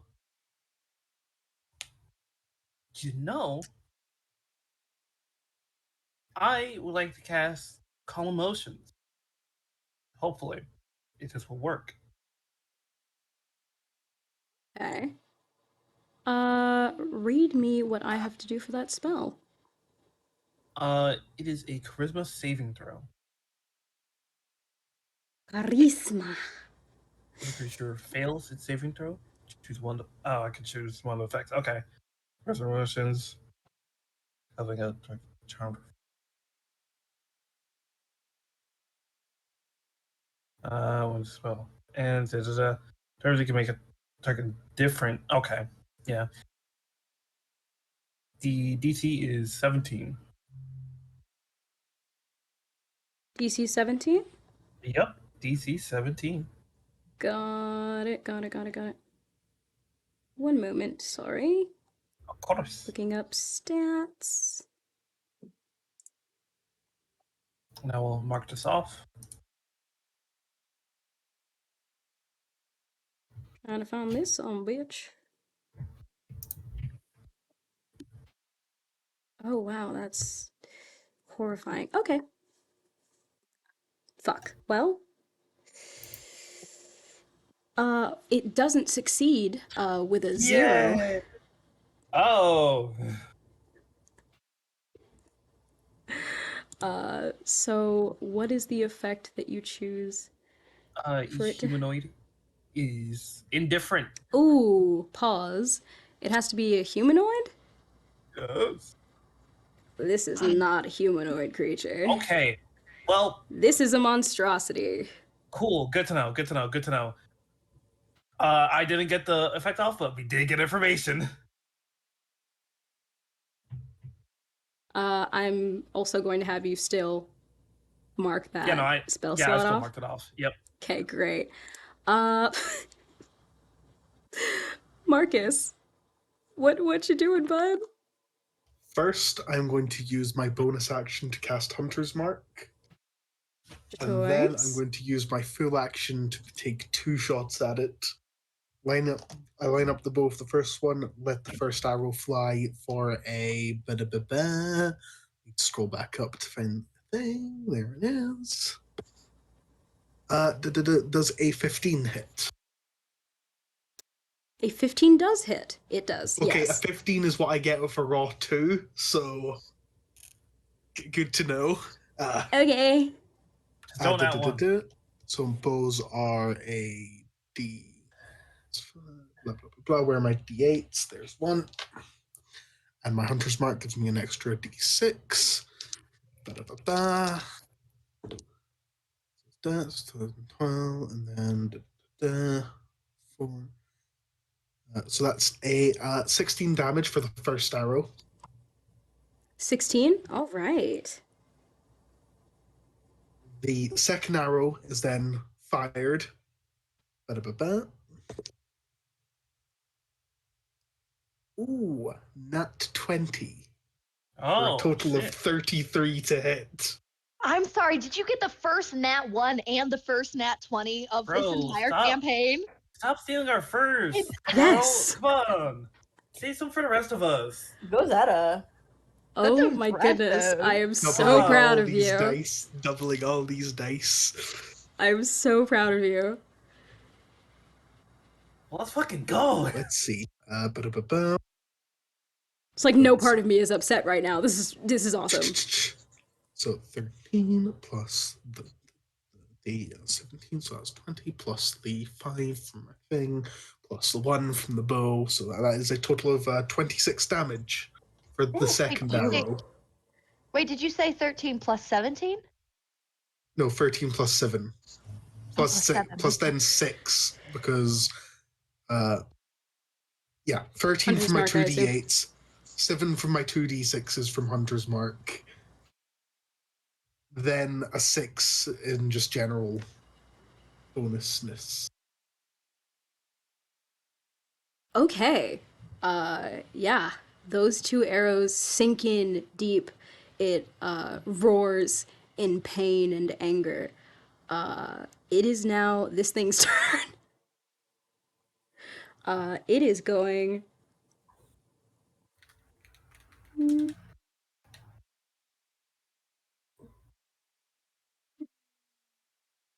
Yes, it is going to make a tentacle attack at you, Marcus. Okay. Oh, okay. How interesting. So it's going to take one tentacle attack on you, Marcus, one tentacle attack against the closest person to you, which I'm going to assume is both Ko and probably just Because I was standing next to Ko, Yeah. since I was the one yeah, who told. yep, Offered the hand. Yeah. yep, Ko and Yep. Inizio. There So we each of go. you gets a tentacle attack. First Not against again. Marcus. First against Marcus. Does a does oh no, does an 18 hit. An 18 does hit. Meets it, beats it. I thought you had 19 too, my bad. Okay. It lashes out at you, knowing that you were the one who just impaled it with arrows. You make a strength saving throw. Plus 8, so that's 13. 13. One of my dice is being really good to me, and one of them isn't. Uh, uh,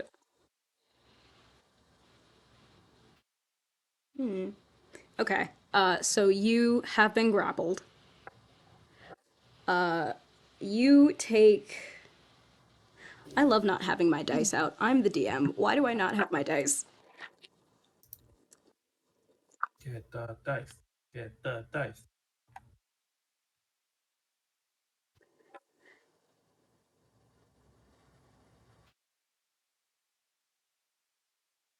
Sorry, wait. What was the.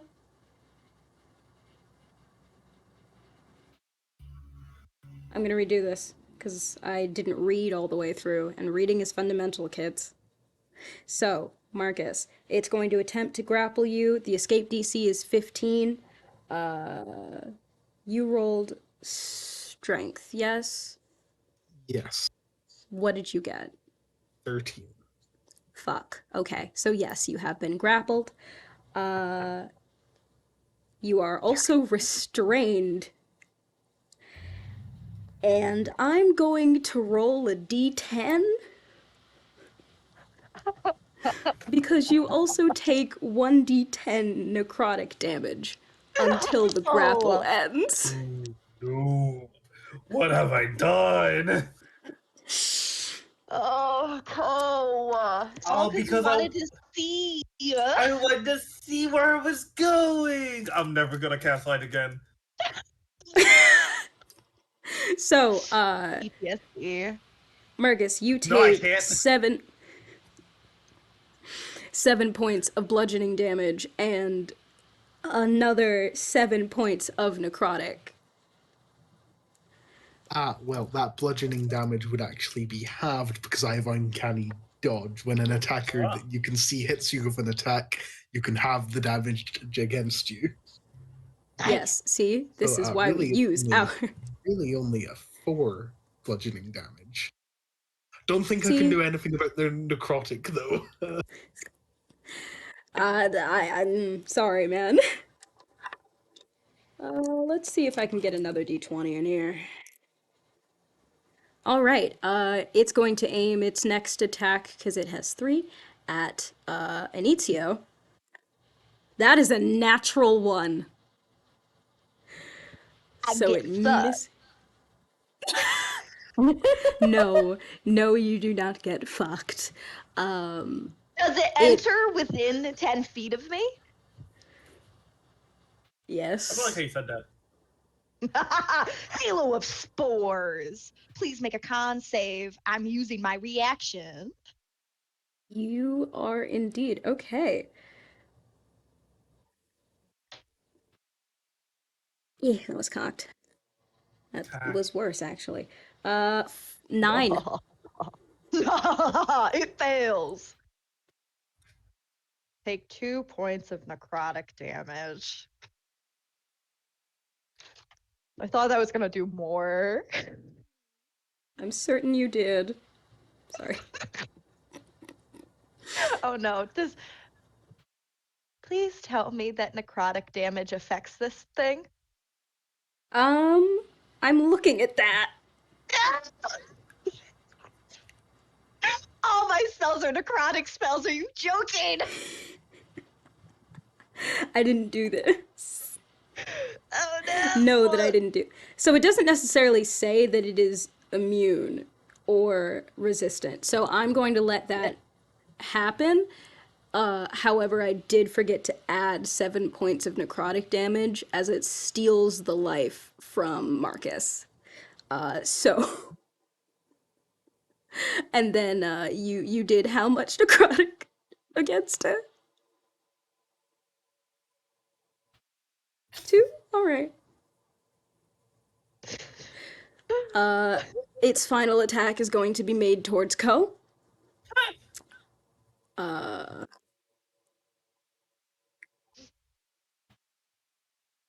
Does a 14 hit you? Yeah, it does. A 14. It's fine. It's fine. It's fine. I'm Okay. taking other places. Yeah, I I don't. see. This is what I mean. You are wearing a metal bikini. You I don't look walking at that. stereotype. No, I don't. No, wait. Wait.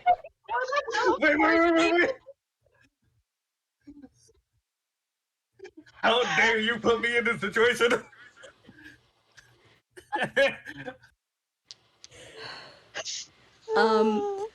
Ko, please make a strength saving throw for me. Uh,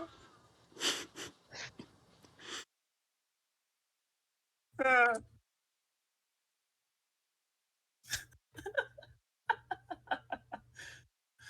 That's a 2. Brilliant. You have now also been grappled.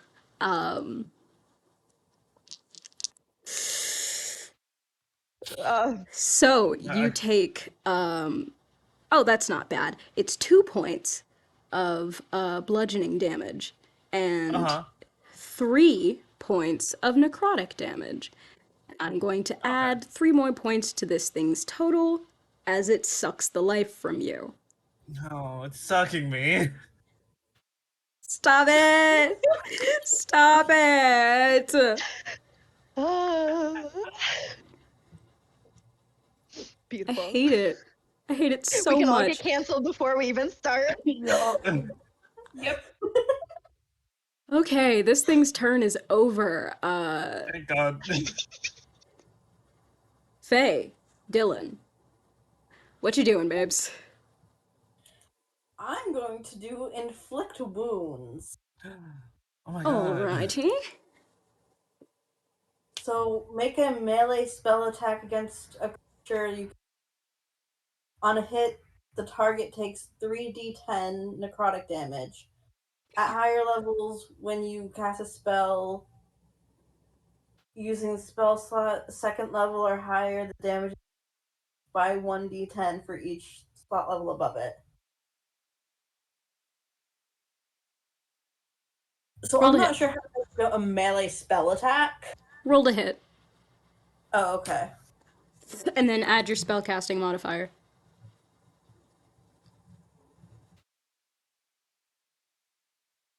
Alright, spell casting modifier.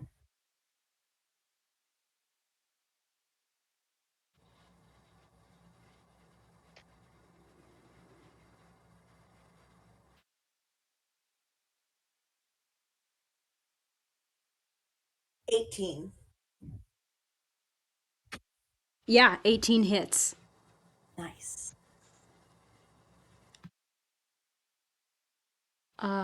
Yeah, roll damage.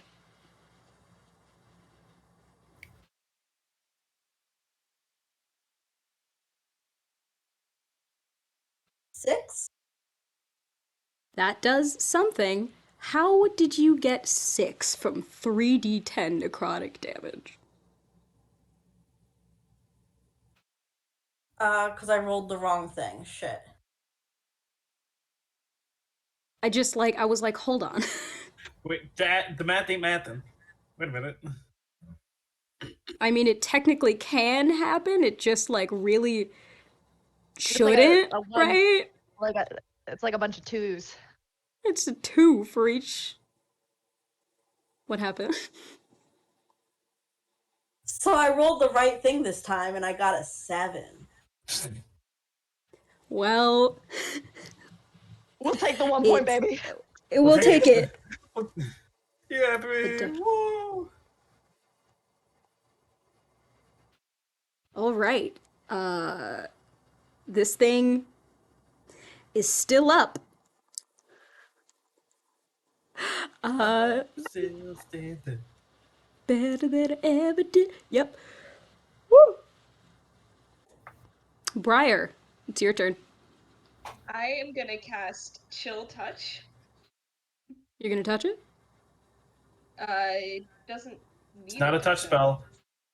Yeah, no, it's a Why is ranged it? spell Okay. attack. Yep. Okay. Because it's a skeletal hand that touches it, Mm-hmm. technically. It's the dumbest naming So convention, dumb. but okay. It's I like think they It's changed. it's a 18 touch. hit. It's a touch of the chill.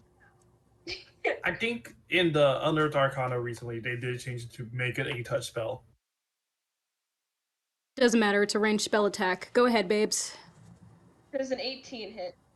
Yes, it does. That shows 48 damage. Total Okay. 15. Okay, that is a good amount of damage. A solid hit. Mm-hmm. This thing's looking kind of rough. Right. Da-da-da-da-da.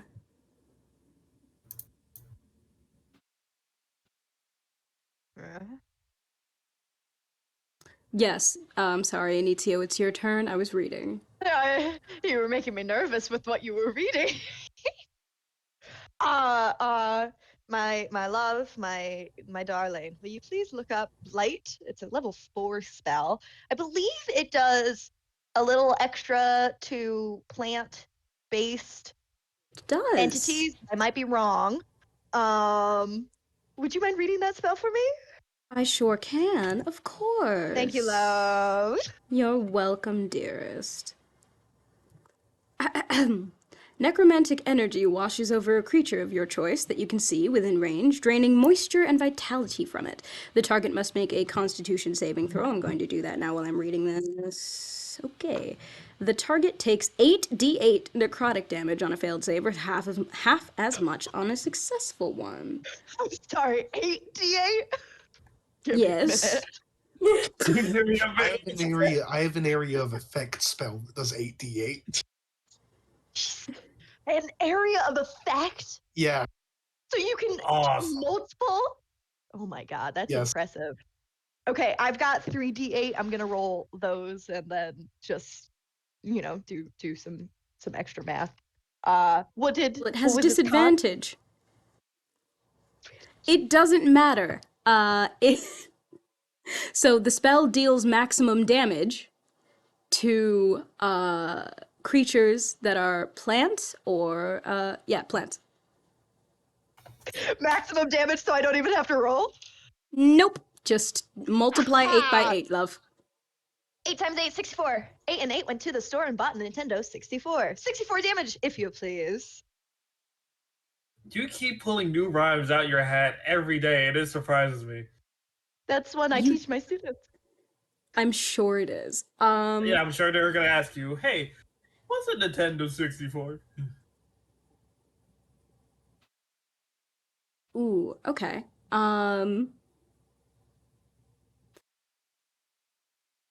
Inizio, Yes. how would you like to do this? Paint me a word picture, babes.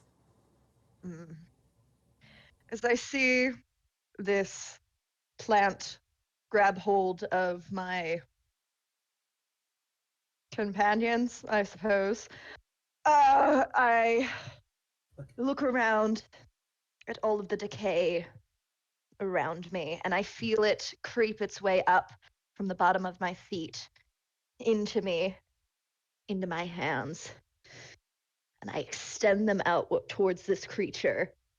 And you watch as, like, all life from my hands, it's like life itself has been sucked from this, like, sort of bubble.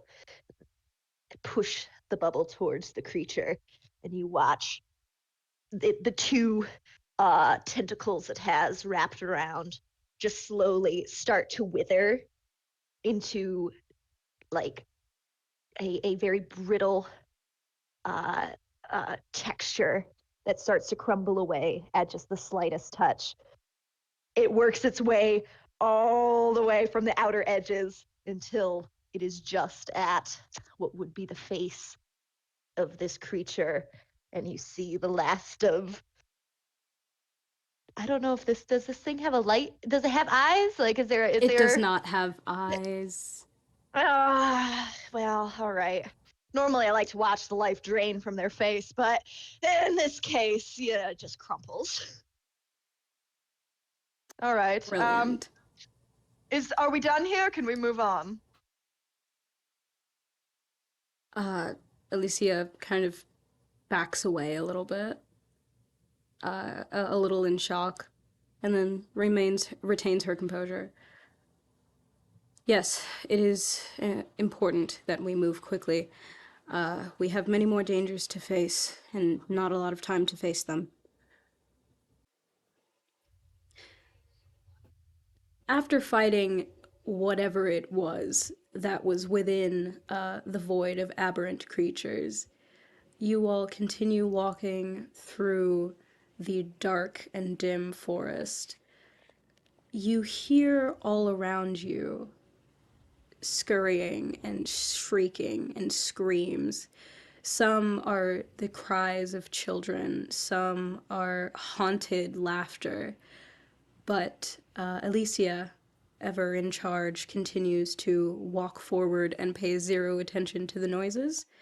As long as no one else throws anything onto the ground or steps in the wrong place, you all make it out relatively unscathed. Congratulations. Answer. Can I step on a purposefully wrong space? I'm just joking. That wasn't Anizio's voice. Do you want... I can...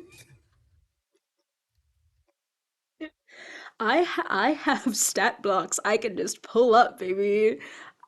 I'm ready to go when y'all are. No, let's No, not, no, we're gonna walk fuck up through anymore. the... We're gonna walk very carefully in the dark as I hold Anicio's hand. The Void of Nightmares? No, we're not gonna encounter any more creatures in there? No? No! Thank All right. you.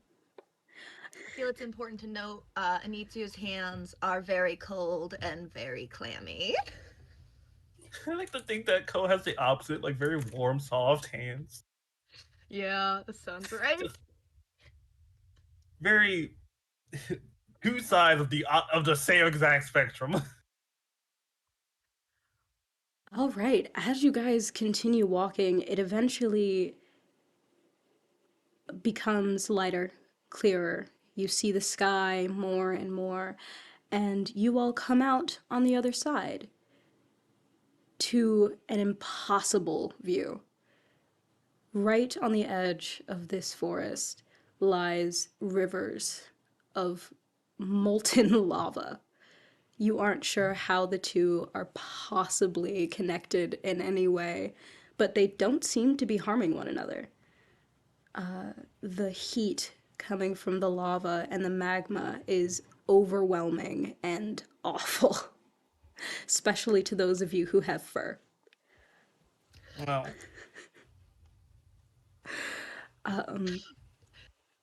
Alicia continues to move you all forward, and eventually you come across... Actually, I want all of you to roll an Arcana check for me, please. I believe I'm good at Arcana, so I'm excited. Okay. Please load faster. That's an 8. That's a 5. Jesus. 16 total. Oh, well. 19. That's a plus 10. Hang on. Hey, That's 19. also At level- 19. Even at level 20, my Arcana is only +0. I have a plus 10. What did you roll? Briar. I had 19. Okay, Oh, I didn't roll a 19, 19. 19, I rolled a 16. 9. Oh. I rolled a 9, but I have a plus 10, so. All right. So we have 19, 19, 16. So I was gonna say the bottom row, but that's only true for Discord. Yep. Briar, Ko, and Dylan, all of you see before you a glittering, almost force field. It is incredibly difficult to see, but you three are able to pierce through the veil, as it were, and recognize this golden light completely surrounding a portion of this burning wasteland. The rest of you, while you don't actually notice this force field, you are incredibly aware of magma elementals and flying creatures screeching through the sky, very clearly fiendish in nature. This, while being a different portion of the plane of retribution, is very clearly where where the fiends reside. Alicia turns back to all of you, stopping just before the force field. This was as far as me and my crew were able to go. I assume that all of you, having more power, will be able to get through this field. Again, we aren't entirely sure what's on the other side, but this, and she once again points to the force field behind her, showed up a few days ago after the disturbance was first felt. We know not what lies beyond, but we know that it is dangerous and it is old. I can only hope that we all can stop whatever is happening in time. She backs away and kind of nods to you all. How do you guys want to try to get through this? Well, firstly, I feel like Ko would just kind of like slowly approach it and just like, and while she's like slowly approaching it, she's like rummaging through like some variation of pockets and like hideaways on her to find like a twig or something just to like stick through the force field and pull it back out just to see what happens. You find a stick on your person. I'll give you that. And as you kind of poke at the force field, the stick doesn't make it to the other side. It kind of just melts at your feet, where you are in a weird pile of mush. Okay, yeah, that's what I thought. And I didn't want to throw another rock as I kind of like glance towards uh our guide in case something else might have happened. So um yeah, this is no good. Yes, I am Any aware. ideas?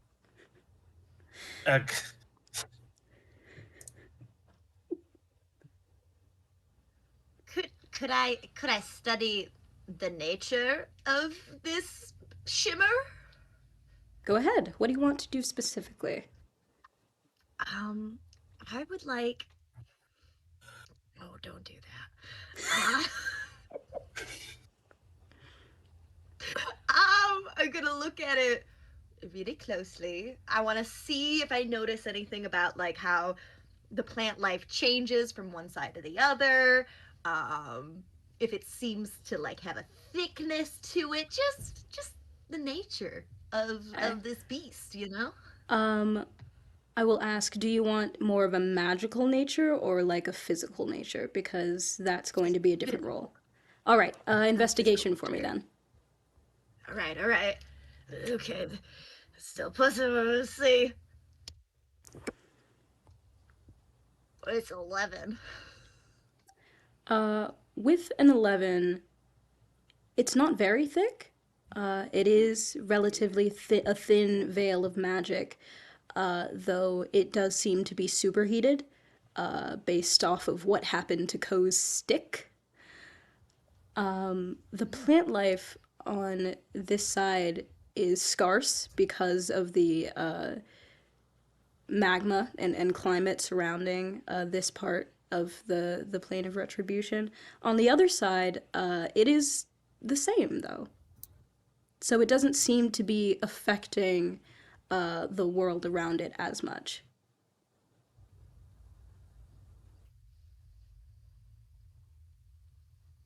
Can put a finger in it. You're gonna touch it.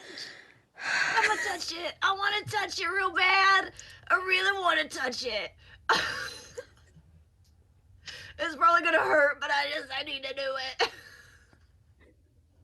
Oh, okay. Roll a Constitution saving throw. Mm. Stick. I thought maybe. Oh, that was cocked. Oh, I'm so upset that was cocked because it was a 20. No, that one was also cocked. That's 14. 14. I didn't like how you said that and started rolling dice. Hold I on. lost my pinky. You definitely lost a fingernail, I feel like. Take 10 points of I'm gonna say fire damage as you touch it and it burns. It burns so bad. Fuck.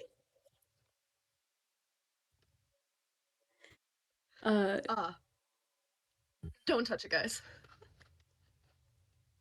You see Alicia just sigh heavily and shake her head. How big is this force field? Are we talking like how big is it?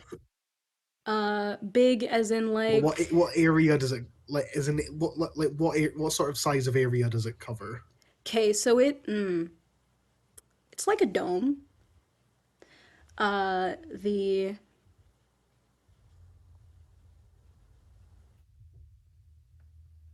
I don't want to say radius and diameter and mix those two up because they are different things. The radius is half diameter. Thanks. So the diameter then, I'm gonna say is a solid 110 feet.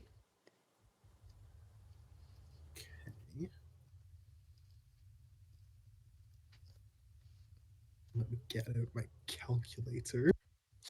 Question. Answer. Your conversions. Oh, right. I'm sorry. I forgot. Not American. I forgot. Constantly forgetting that it's not American. It's like, oh yeah, that's about 110 feet. How much is that in meters? Ooh, couldn't tell ya. Not that. So it's about 33 meters. Yeah, Yeah, so big. sure.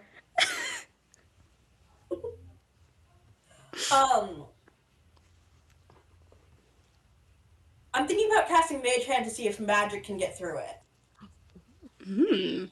That's so smart. And it's a cantrip. The hand can't activate magic items. Okay.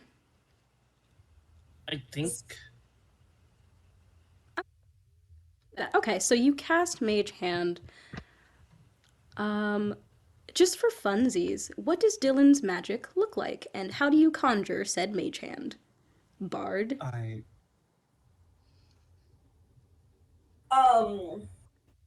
I do a little dancey dance with my hands, kind of.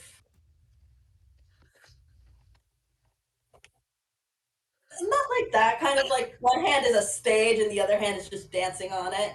Oh, that's And then a fantastic. hand is. Exactly. I also completely forgot that your character's name was Dylan. Oh, And just kind of between the two hands, a hand appears. okay. Um,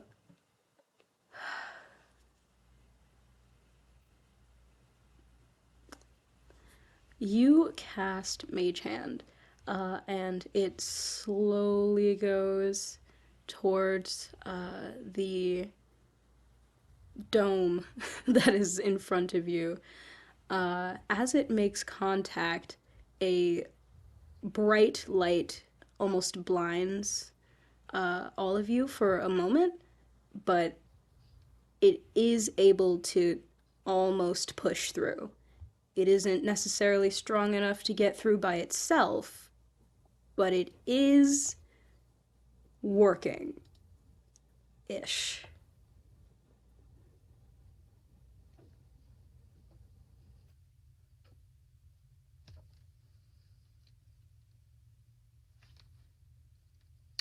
Could based on this reaction, Mm-hmm.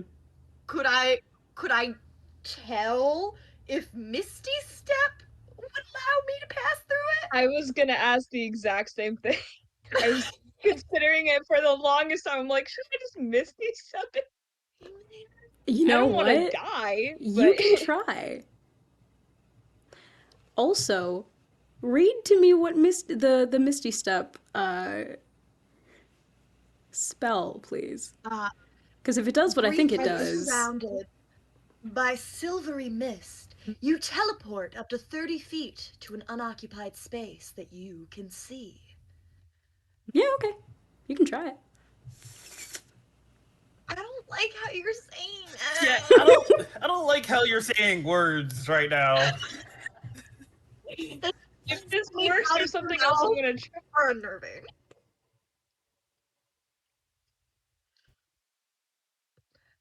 Well, if you want to try casting magic to get in there, I will gladly sit back and watch you do it. I'm gonna do something stupid then. That was out of character, but can I cast gaseous form? Or gaseous form? However you say that.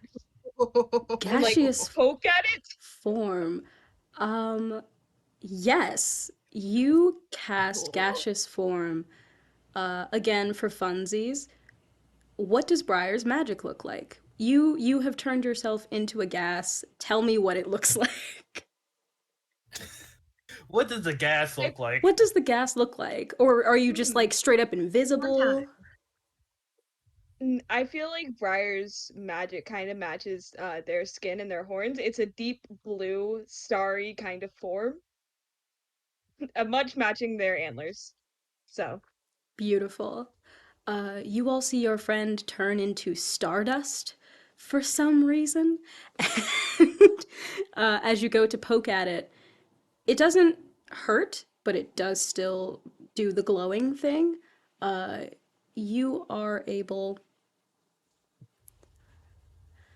Am I gonna be nice? Am I gonna be nice Roll flip today? a I'll coin. be nice today.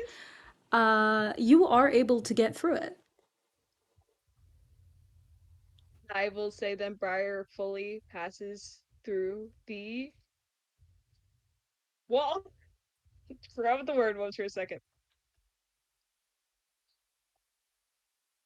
That's okay.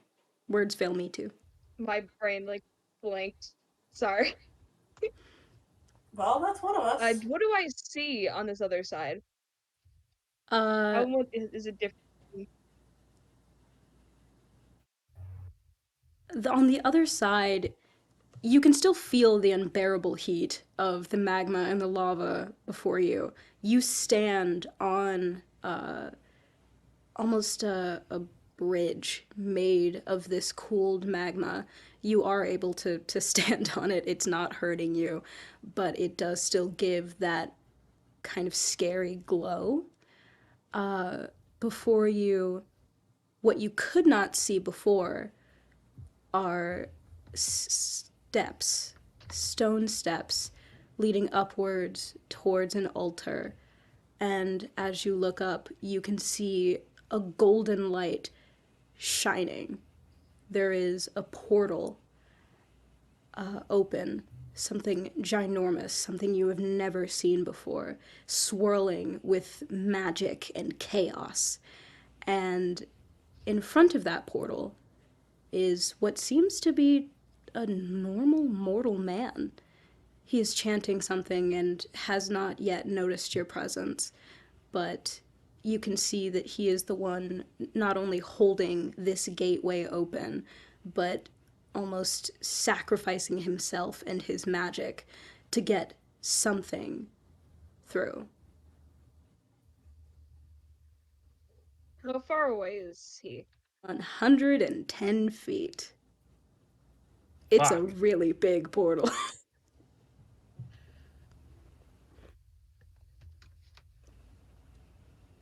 I'm trying to think of what to do. You said the diameter was 110 feet. I did, yes. So the It's way, like on the opposite side of the dome. yeah, it's literally on the opposite side of the dome. Ah,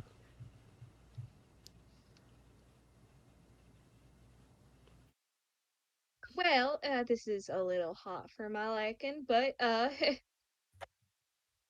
made it through. Have you died?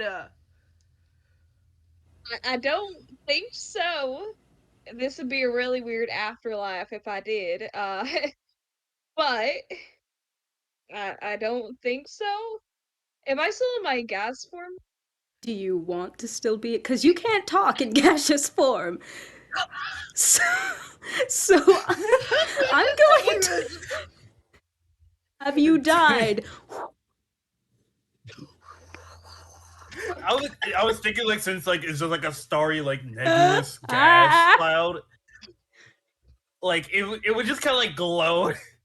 Have you died? Whoa. It's the glow cloud. Oh, what was it Morse, called? pulse in Morse code. It was called Glow Cloud. Oh Is it the glow no. cloud? Wait, welcome to Nightvale? Yeah. Yeah. Glowhound had a name. I don't remember the name though. Wow. Fuck. I need to continue on without me. All right. Do the rest of you want to try something to get through the? I physically cannot. Otherwise, I will just. Well, I'm gonna regret this, and it's gonna hurt. You're just gonna go for it? I'm just gonna take a few, steps back, sprint out ahead, and jump through. Okay. Yes. You all watch as Ko takes a few steps back and just vaults herself directly into the dome. I'm gonna say you make it, but you also definitely take. Give me one moment. Sorry, a family came in. I would say Briar is still in gaseous forms. For now. Okay. Also, Very you good. got lucky, you motherfucker. You take Yes! 11 points of fire damage. Hell yeah. Luck is on my side. Sorry. I'm so sorry. You sustained like the same level of injury that I got from touching my pinky. Oh, and You're also, much more susceptible to heat. you are. Also, you're on fire now? Okay. I'll take it. So I'm going to continue rolling damage for that each turn. I'm Two just gonna out of quickly check 5 that of out. you have made it through. Uh-huh.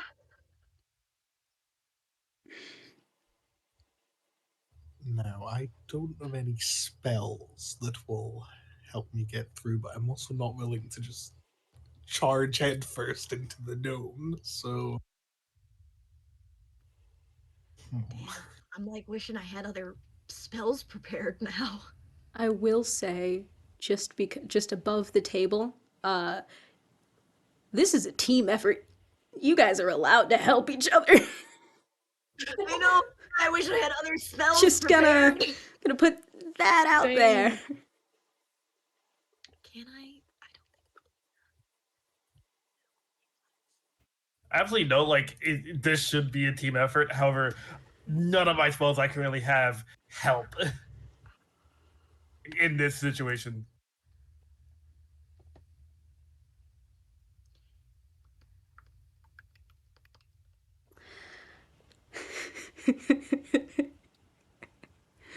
However, I am noticing my bow has a much higher range than the diameter of this dome.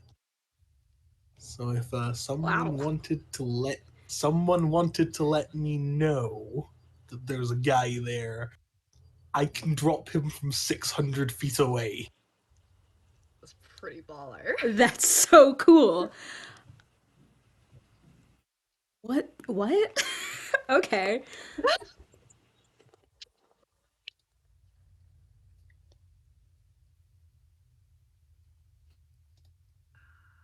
Will ask, no metagaming, please. But I'm gonna let that one slide because it is pretty cool.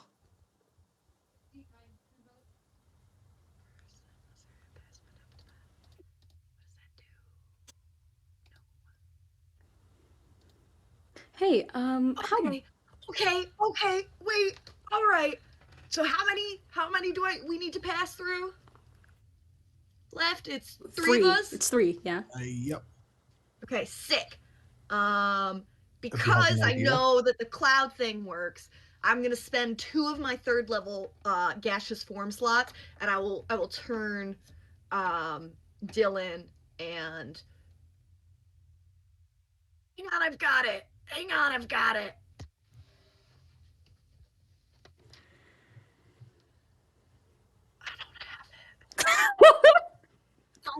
Marcus. Dylan, Marcus. Dylan and Marcus into gaseous forms. And then I'm gonna Misty Step through. Okay. Dylan, Marcus, you two are no longer making contact with the ground or with anything at this point. You have both been turned into forms of gas. Inizio, please describe what the gas looks like because I know you want to. I gingerly put my hands on either shoulder, and a mold starts to grow where I touch until their entire body is covered in these spores. And after it closes around their face, they go poof, and they turn into a spore cloud, like those puffball mushrooms that you find in the woods when you stomp on them. It's like a kind of greenish yellow spore. That's you guys now. Yeah. I'd rather take the fire damage. Well, this is unpleasant. Speaking Quick, go on. just a question about how this spell works. Do you control when we change back, or do we control when we change back? Great question. You transform a willing creature you touch, along with everything it's wearing and carrying, into a misty cloud for the duration. The spell ends if the creature drops to 0 hit points. An incorporeal creature is unaffected. While in this form, the target's only method of movement is a flying speed of 10 feet. The target can enter and occupy the space of another creature, have resistance to non-magical damage, blah blah blah blah blah, can pass through small hole, narrow opening, cracks. I think it's concentration up to an hour. Yeah. Yeah, that doesn't say anything about whether you guys can end it. I think I could just keep you guys in yes Keep until that. somebody breaks my concentration, I guess. Keep that note for later. Got it.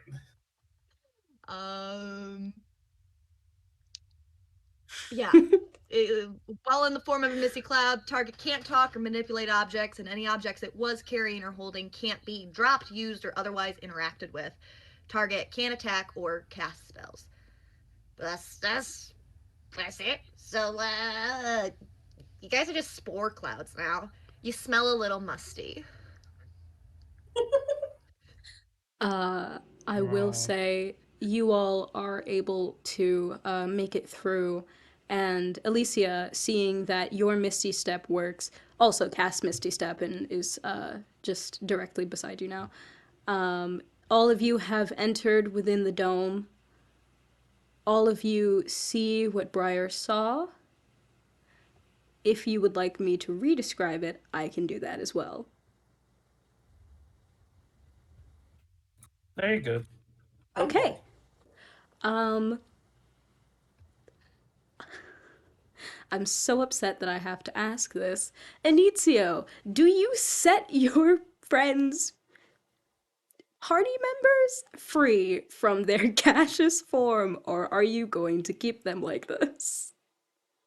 I mean, the thing is, we don't know if this dome is gonna come back down. I only have 3 level 3 slots, so like, if we want to get back out, at least one of them has to stay as a gaseous form. I can't. I'll turn them back. Okay, you successfully drop the spell. All of you, your feet and hooves, now planted squarely on the ground once more. You all notice as the man who is currently casting the spell finally notices each of you, turns, you can see his entire body is almost cracking with gold, similar to when a pot is broken and they use gold to fix it. This person has been corrupted by some form of magic, and he is actively becoming more corrupted as time goes on. He turns back to all of you and chuckles a deep laugh, and you hear him go, "You cannot prevent this. You will not stop his rise." And he casts a spell in front of you. All of you are able to now see a beholder is summoned from the ether. Its multiple eyes writhing and searching for a new target, and it lands on each of you. I need all of you to roll initiative. All right then. I can shit. If I can find the D20. 23. God damn, hold on.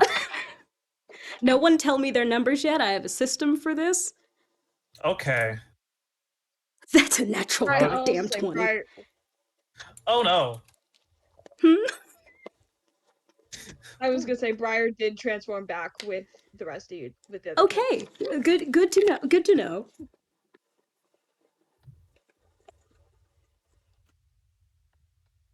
13. Don't tell me your numbers yet.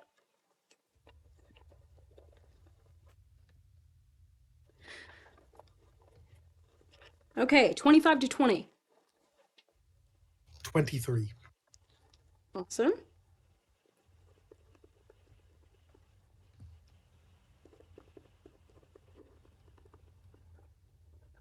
Uh, 20 to 15. 15 to 10. I got a 12. 13. I'm sorry, I had a 17. I had a 17. I'm so sorry. Okay, I'm so sorry. okay. No, you're good. It's fine. Ooh. Make me feel bad for getting a 12. Okay, all right, Indizio. Then Briar. Then Co. Yep. And what did I you got an roll, Faye? 8. Okay. I'm glad it's just initiative and not anything else. Me too. The beholder did roll the lowest initiative, so.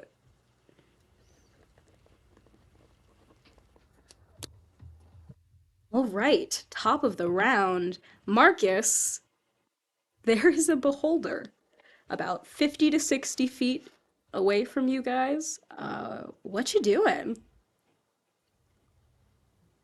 So if it's about 50 to 60 feet away, I am immediately going to take an arrow out of my quiver and I'm going to fire that arrow upwards. And that arrow is going to go up and it's going to kind of do like the Team Rocket blasting off again blink. Mm-hmm. And that's because this arrow, I just cast Conjure Volley with this arrow. So when it comes back down, it's not just one arrow coming down, it is a massive wall, 40 feet wide, a 40-foot radius cylinder of arrows just raining down. I need, but because we're 60 feet away, we're not in that 40 feet radius. So I need the beholder and the guy to give me a dexterity saving throw. Hell yeah. Oh my Annihilate. god! Oh my god. Whew, okay, not great. The beholder definitely fails with a 3. The other guy, you said dexterity, yeah? Yep. Rolled an 18? Okay, so the guy passes, the beholder does not. I am going to roll 8d8 damage. Mm-hmm. And the beholder is going to take all of that. The guy's going to take half. Right, right. So 35 is the full damage. Okay. Are you rounding up or rounding down for the halved? Goddamn odd numbers.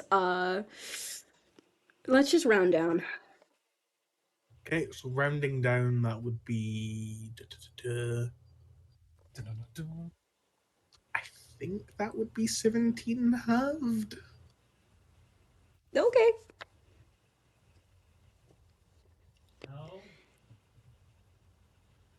Beautiful.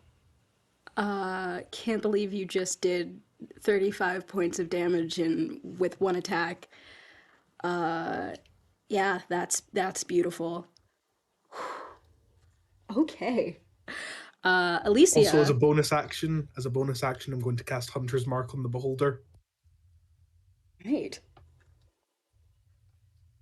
This is why you read your character sheets. Alicia, I have not. been waiting to use that spell since I made the character. Oh my god, that was so cool. Okay. So Alicia's turn is up next. She is also going to.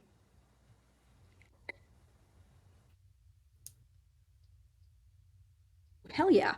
Hold up. She's going to use her bonus action to hide from the beholder. Let's see. Stealth. That fucking sucks. She does not successfully hide, but that's okay.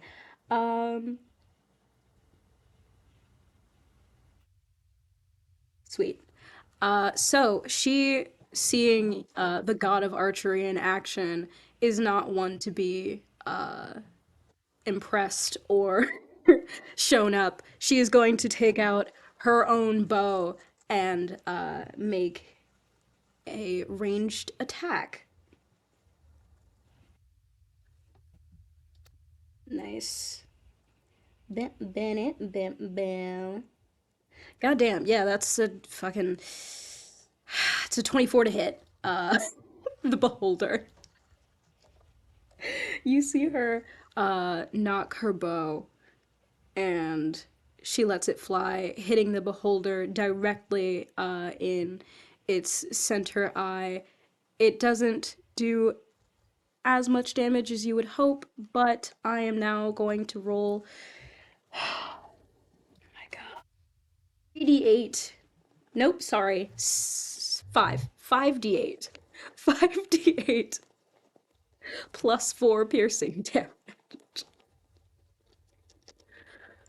If I can find Kill my him. 8s.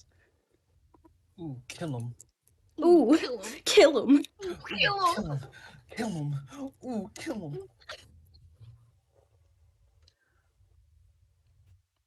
One, Also, I got a two, really funny three, plan right now. Say, 4. not really funny, but I have a cool plan. No, this one's stupid funny. I feel like that's a lot of your plans.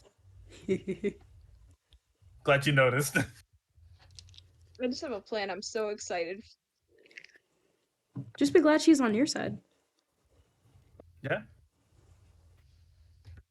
8, 16, 17, 18, 19, 20, 21, 22, 23, 24,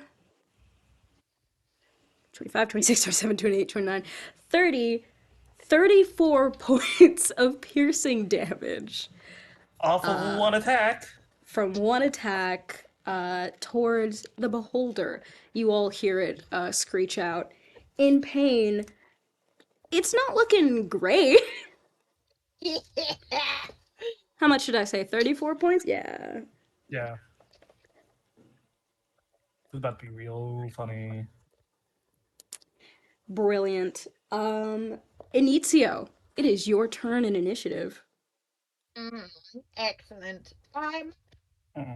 Question. Answer. Am I able to use like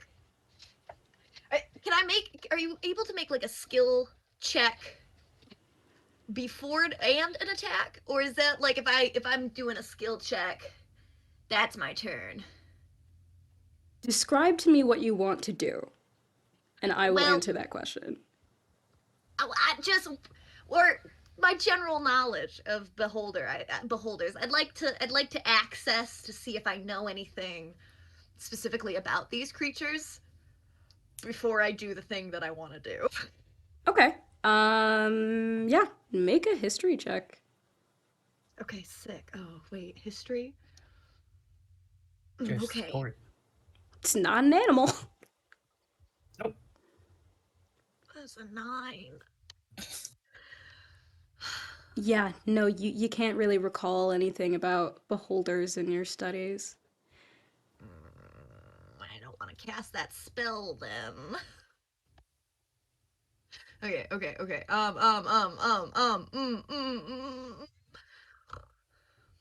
Ah, no.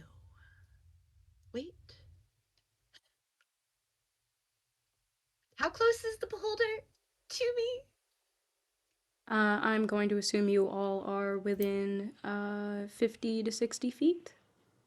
Should say 55. Okay, I'm not close Perfect. enough. I'm not close enough to touch him. Okay, I'm gonna cast. Wait, I'm so sorry. I'm gonna cast Cloud Kill and summon a cloud of spores. It's a 20-foot radius sphere, so 40-foot diameter sphere on top of the beholder. And I don't know, does the guy fit in that? The guy is hold on. What was it? How many feet? It's a 20-foot radius, so it's 40 No. feet in Nope. diameter. No. Nope. Okay. So I'm gonna put it just right on top of the beholder. Create a 20-foot radius sphere of poisonous yellow-green fog. Lasts for the duration or until a strong wind disperses it. When a creature enters the spell's area for the first time on its turn or starts its turn there, the creature must make a Constitution saving throw. So I don't think. Do you take the do you roll now or do you wait till your turn?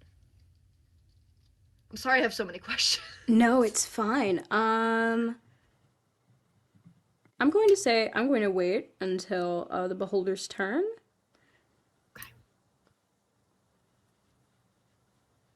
Is that all you?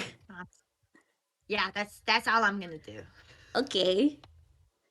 I know that's it. I'm done. Okay. I It's gonna be real cool when it activates. I promise. poison. Next up is Briar. So I had this plan, but then I heard you say it was 50, 60 feet away. But Guardian of Faith, thing is, it's has the 30-foot range, and it has to come within 10 feet of the Guardian in order to take damage. So, but I'm still gonna do it. I'm still gonna cast Guardian of Faith. Okay. Are you all aware that you can move? Yeah. I don't want to get closer to it. You fucking kidding me? Ah! You want us to get closer to it? I I'm mean, a ranged attacker. There's yeah, no you don't reason count. for- You don't count. If I put the Guardian right at the edge of the 30 feet, can it still attack? You said it had to come in 10 feet of? What is it? If any creature hostile to you that moves to a space within 10 feet of the Guardian for the first time on a turn must succeed on a dexterity saving throw. There was to be like another 30 feet. Yeah. Yeah, there'd be like another 25 feet for it to move. So the Guardian of Faith Alright, would so just I will move it. be there. Be there. I will then move it like 20 feet forward. Okay. You have put up your Guardian of Faith. Do you have a bonus action you want to do? Any movement? No, not that I could think of. No. Okay, Anitio and Briar just doing stuff.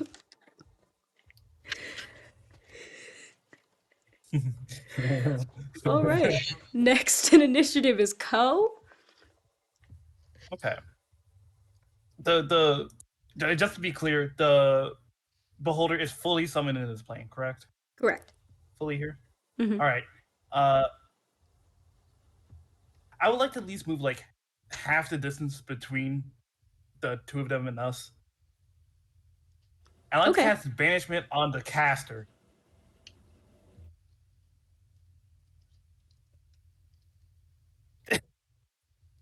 Okay. We Hold on. just fucked your plans. We just fucked your plans. Hold on. We just fucked your plan. It all Pause. it took was spell. Pause. Do, do, do, do, do. Pause. Okay. From where you are to where that guy is still 110 feet. 110. Yes.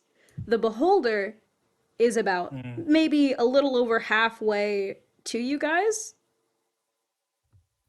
So you moving 30 feet, what is the range of the 60. banishment spell? Range on banishment is 60.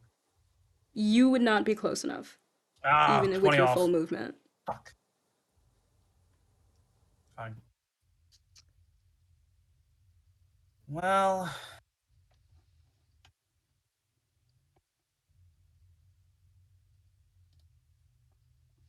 at the very least, I can cast Earthquake. Okay. Look, man. It would be centered around, again, the caster. As Okay. 100-foot radius. Creature. Oh. Difficult terrain. Each creature on the ground that is concentrated makes a Constitution saving throw. On a failed save, the creature's Constitution is broken. Let me cast this spell. It's a long ass spell. I could You send said you the spell description. you said you were casting. I can't see it either way. You said you were casting Yeah, no. Earthquake. Yeah. Cool. Read me sing me a synopsis. Essentially, anyone that's being caught up in the earthquake radius needs to make a Constitution saving throw, and any concentration spells on a failed save is done. structures take 50. Hold on. Sorry, no, they take a dex save. Oh, yeah, it's Constitution. I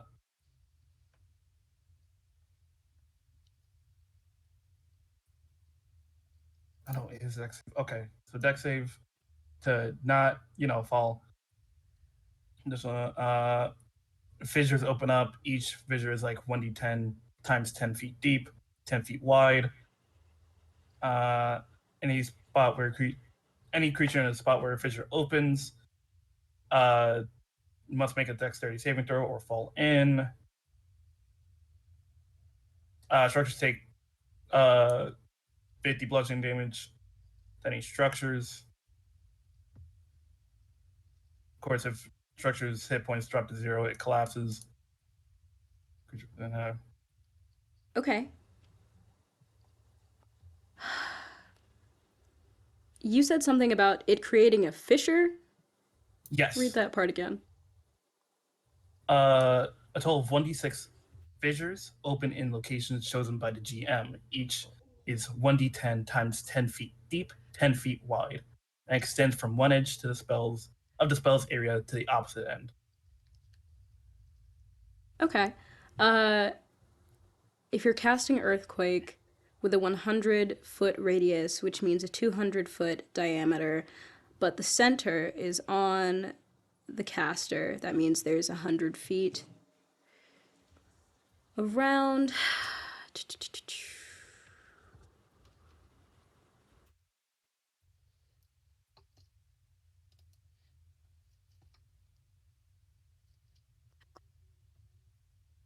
Sorry. How close are you to the beholder?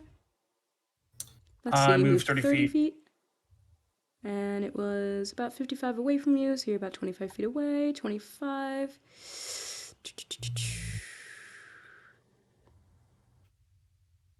Man, I wish I could do math.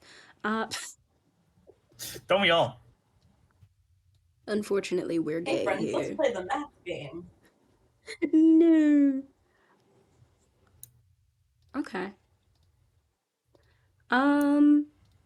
Yeah, alright. I'm going to say, well, first of all, need to roll a d6, right? Yep. It's one fissure. There's one singular That's fissure. good enough for me, baby. I still Take get what to I can. choose the location of said fissure. Of course. It's going to be Mine. directly under the beholder. The beholder that can fly. Mm-hmm. You did that. So, you also said there's a damage thing happening. Each structure within the radius takes 50 bludgeoning to any structure. Well, I mean, it's a concentration spell, so after the structure is at 0, it collapses and potentially damages nearby creatures. Okay, you all see the ground split before you. The largest split snaking from under the beholder. It doesn't seem to notice as it is constantly hovering. However, the stairs and the stone steps and the altar itself do crack and break, though not enough to cause any actual damage. The lava below you begins to bubble and rise as the ground is shaken and disturbed. I want everyone to make a dexterity saving throw, please. Go! Well, Did you that's forget you were 13. surrounded by lava? No. That's a nat 20. Okay, so 2 are safe. Got a 8 total. I'm ready to take this all by myself. Actions. 28. All right. Everyone except Ko passed. Ko. Yeah. Oh. I'm bleeding. Why does it look like 2 bite marks? What the fuck? You once again take 11 points of fire damage. Was that bite marks thing an in-character remark? No.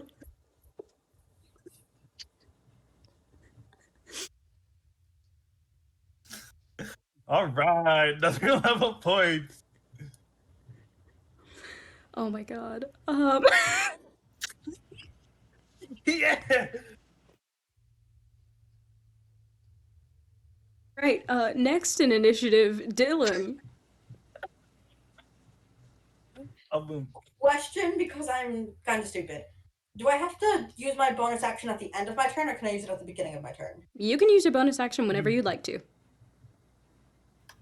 Sweet. So I'm gonna whip out my bagpipes. Okay. Has everybody seen Cats? No.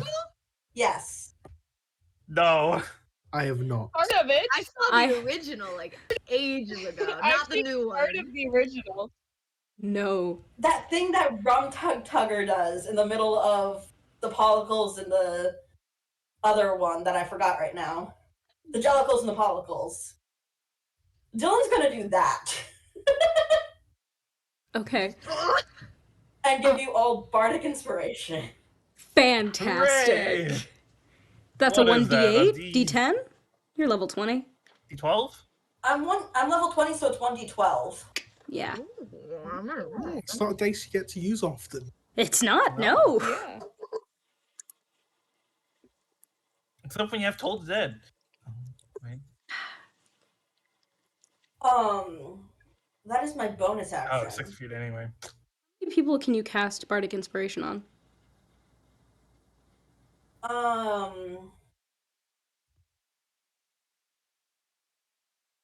Bardic Inspiration, inspire another creature with a 1d12 that it can within the next 10 minutes. Add a d20 roll, use 4 times per long rest. So 4. Okay. Okay, yeah. If you give everyone else except yourself, and I'm not sure that would work on yourself anyway, then yeah, everyone else gets Bardic Inspiration. Alicia will just be raw dogging life.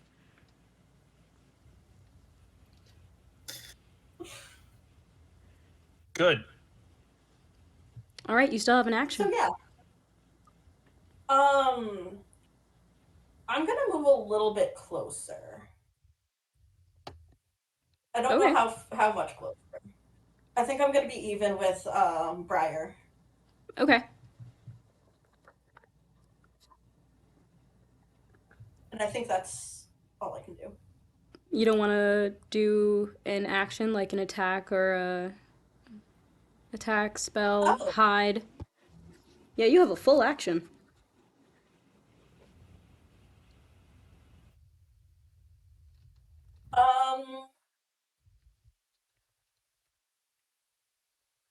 I am going to do Magic Missile. Okay. My favorite bullshit. I'm gonna just cast it at level 1 though. Okay. So a dart deals 1d4 plus 1 force damage to its target. Correct.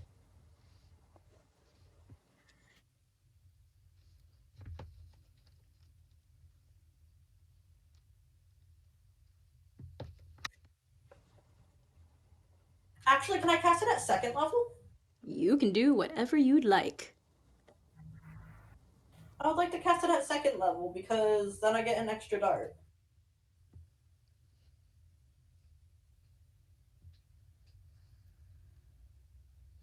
I get so nervous during combat because I never feel like I know what I'm doing. And that's okay. We're here Doing to amazing. learn.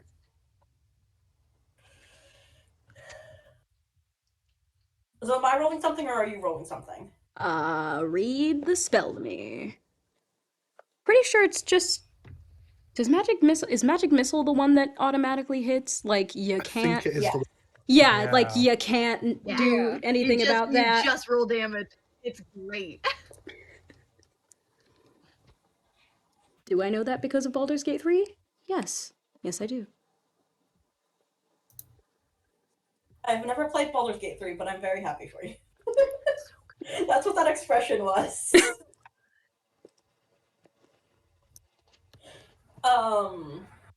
You create 3 glowing darts of magical force. Each dart hits a creature of your choice that you can see within range. A dart deals 1d4 plus 1 force damage to its target. The darts all strike simultaneously, and you can direct them to hit one creature or several at higher levels. When you cast a spell using a spell slot of second or higher, the spell creates one more dart for each slot level above first. Sweet. So But you I think I'm have. just rolling damage. You are, yeah. You have 2 darts? 3 at I second level? believe I have 4. Then 4. So I believe at first level it's 3 darts, and then Okay, then yeah, 4. second level it adds a 4. Are all of them going towards the Alright. beholder? Yes. Okay.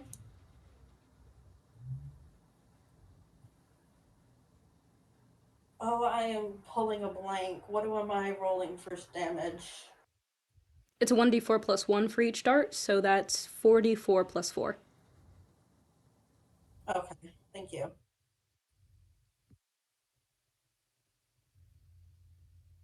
16. 16 points altogether? Yes. Sweet. Which doesn't feel like a lot, but I gave you all Bardic Inspiration. So. Yeah, So it's a yeah. lot for a spell that automatically hits. True.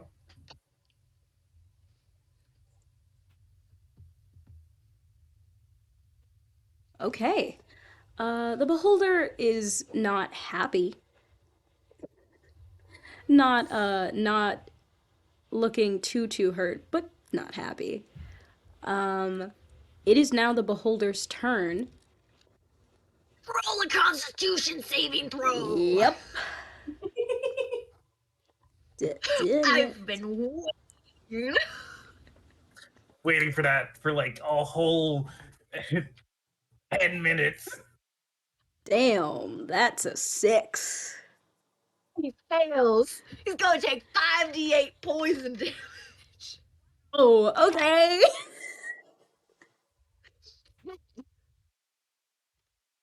Wait. I should have gotten my d8 prepped for this, and I apologize. How dare Okay. you? Okay. That was 6.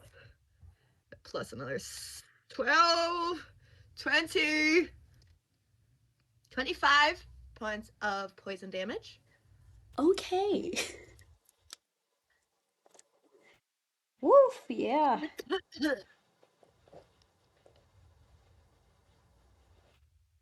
Man, yeah, this thing's looking hurt. You see it like coughing and sputtering, and though you can't actually. What languages do you guys speak? You know what? It'd be easier for me to do this. Deep speech and or undercommon. Anybody?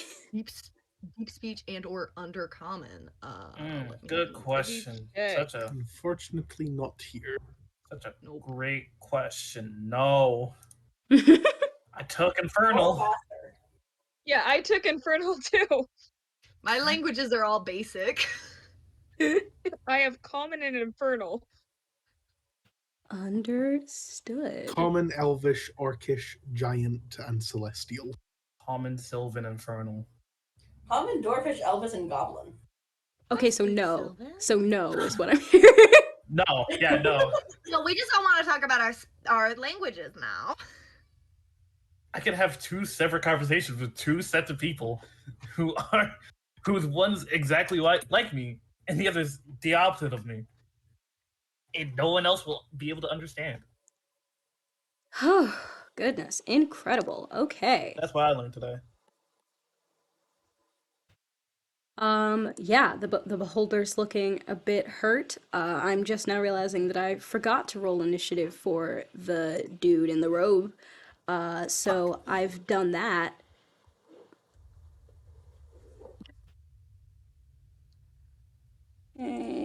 With the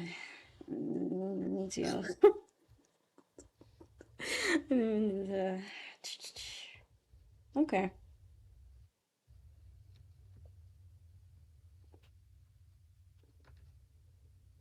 Cool. Uh, it is still the beholder's turn.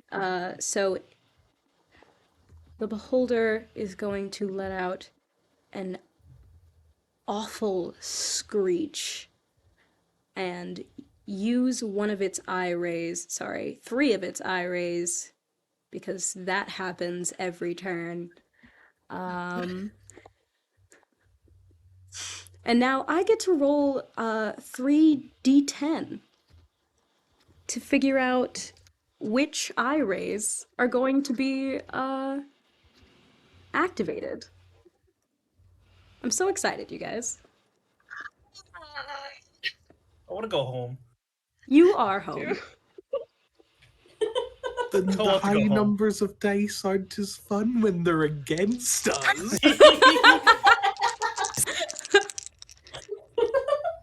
Ko would like to go home. Quick turn Okay. around. Let's see.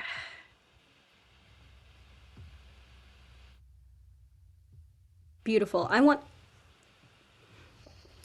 Trying to remember where each of you are. If I can see it in my head. I want Dylan, Initia, just all of you. All of you who make a wisdom saving throw for me, please. Wisdom. I'm proficient in that. 7. Ooh. Okay. 18. Okay. 25. Okay. 13. Mm. I rolled a 3. This is my hell. You're not the lowest roll. No. I got a 9. Oh, I got no. a 7.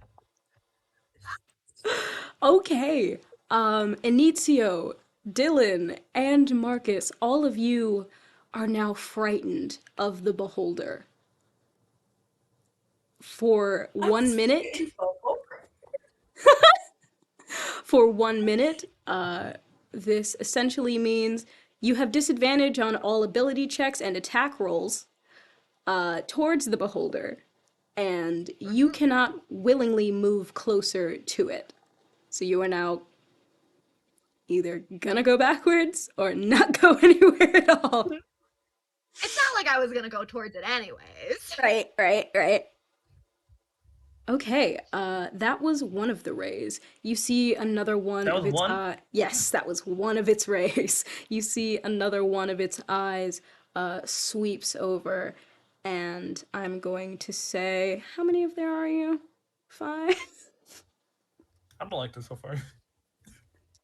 Me neither.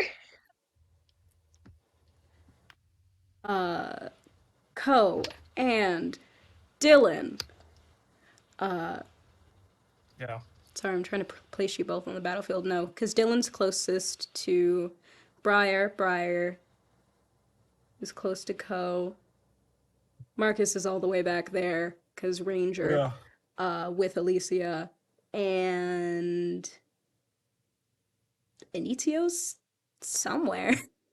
Inicio. Put myself on the map. I put myself down at the bottom. Just hanging out. I will say I'm not currently looking at the Roll20 map. I made that so that you guys are able to like see what's happening, like the terrain at the very least. Can I add the beholder? Yeah. If you can find a picture of a beholder and put it on the map, yes, you can I absolutely got do you. that. Mom. Okay. I can. Oh, wait. Oh, I made a mistake. I don't know how to erase that. Ignore the circles that are currently on the map now. Okay, yeah, so I need each of you to make me except I'm gonna say Marcus and Alicia are outside of this. Everyone else, though, make a dexterity saving throw, and the ones who have disadvantage, sorry. You said dexterity? Mm-hmm. 24? 22. Why did I say that like that? 24? Okay, so I heard a 24. I heard 2. With 22. Oh, 22. You're fine. Dylan? I give up. Okay. I'm just gonna fall into the lava at this point. No. I got a nat 1. Oh my god. Oh no. So I got a 10. Oh, not enough. Okay, Dylan and Co, you both of you were frightened anyway, right? I Yeah. wasn't. Oh, okay. Well, Dylan, you being frightened couldn't move anyway, but even if you wanted to, you now can't because slowly your feet and your legs begin turning to stone as you are petrified by one of the beholder's eye rays. Ko, you not having been frightened, are probably frightened now because your hooves begin again turning to stone slowly. You guys are not fully stone, not fully petrified yet, but you are currently restrained. Okay. Got one more, guys. We can get through this. Fine. We're I all got gonna this. die. We're all gonna die. Uh-huh. Session 0, and we're all gonna die. How Oh big? no. What's the radius of a beholder? How many feet? How many feet wide is it? Uh, well, How many squares does it take up? it's a large creature. So you guys are medium creatures and take up about 5, right? One. One square, which is 5 feet 1 square. usually. Yeah. So I'd say about 10 feet and or 2 squares. Okay. Yes, I am just making that up. But I'm pretty sure there's probably official like sizes for each I mean, creature probably. size. I'm trying to make the token big, but I can't seem to make the token big. Maybe I have to edit it and say it's a large creature.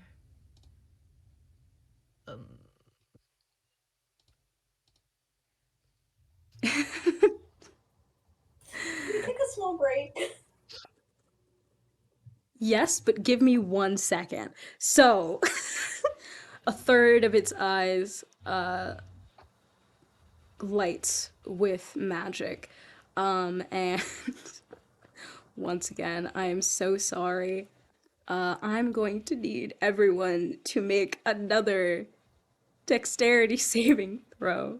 Why you do this to me? And this is everyone. Another Yeah. dex, you said? Yep. And at disadvantage, right? Yeah. Cause you're frightened. 21. You're fine. 19. You're fine. 15? My dice have failed me. I rolled a lucky. 3, but that's a I'm 7. lucky. I'm lucky I have a plus 11 to my dex saves.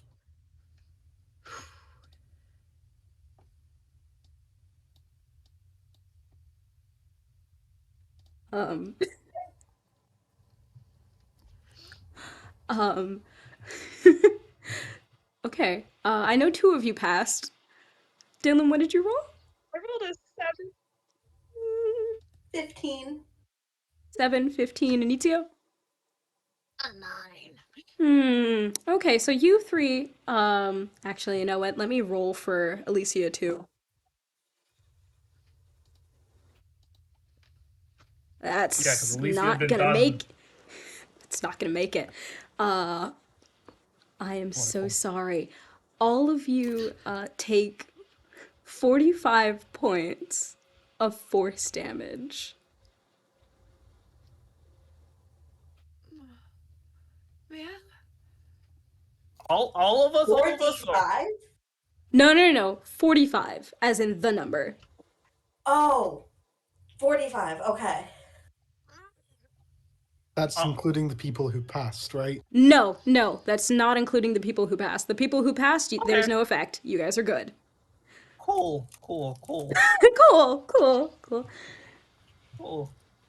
I'm gonna cry myself to sleep tonight. I have a very important question. Are any of you at 0 hit points? No. Nobody? Probably not, but I'm still doing math. Okay. Good. That's all I gotta say. Good. Or when you're done.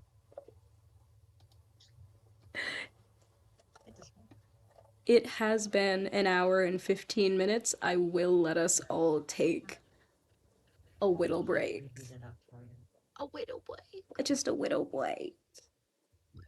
Awesome. Because my back hurts, and I really don't want you guys to die. Okay. All right, back from our little break. It was the Beholder's turn, but I'm pretty sure we all made it through that alive. Yeah. Yes. Yes. I'm still Great. standing. I'm not still dead. standing. Alive. Frightened but alive. Fantastic. Okay. Top of the initiative, Marcus. You also get to re-roll that Constitution, Wisdom saving throw. At disadvantage, right? Yes. 10. Still frightened. Sorry, Okay. bud. I am going to draw my bow, line up, and take one of two. I've got 2 attacks per action. I'm just doing the first shot at the moment. So Okay. take a shot at the beholder. And I'm going to put the bardic inspiration from Dylan onto this one, Brilliant. which will hopefully counter out the disadvantage. So that bardic inspiration was a 12. Yeah, Nice. D12. No, I mean, Oh, I thought. to confirm the dice. Yes, it was a d12. Okay, so then that onto that, and then add my modifier.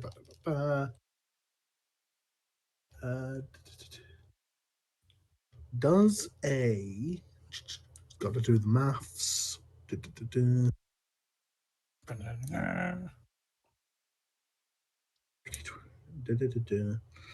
25 hit. Yeah, 20. Yeah. 25 hits. Okay, I've got a 1d8 plus an extra d6 for my hunter's mark. Righty. 10 damage. Okay. And then I swiftly go to draw a second arrow.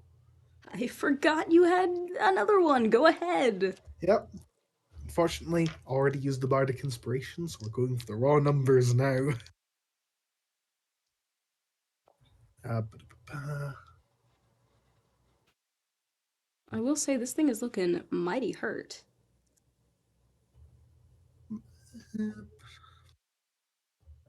29. Yeah. That'll hit. I love being level 20. I get all the high numbers on my modifier.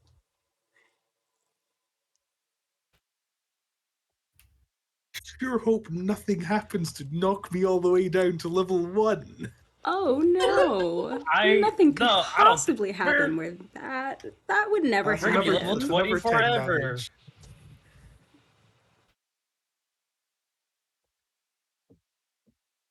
Second arrow was 10 damage again. Amazing. Then I'm going to use my bonus action to use my cloak of elvenkind to no, not cloak of elvenkind, nature's mantle to Uh-huh. that sort of swoops up onto my head and like the colors change as I camouflage into the background Brilliant. to hide. I love that. Yeah, you all see Marcus just put on something and straight up disappear. Next in the initiative order is Alicia, who I misread before makes 3 attacks on her Oh, turn. Eesh. That's a 4 plus 7, which isn't going to hit. Oh, wait, hold on. Actually, it might. It's not going to. Her first shot goes wide. She's aiming for the guy, the spellcaster, with her longbow. Ooh, that's a 15 plus. Give me 3 seconds while I turn my phone back on.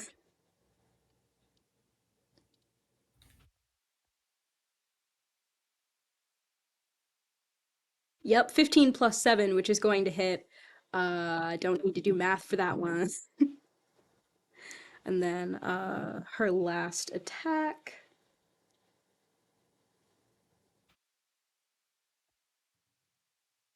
is a 6 plus 7, which does not hit. So she only hits once, but she does have the deadly aim feature, which allows her to do an extra 2d8 damage when she hits with a ranged attack.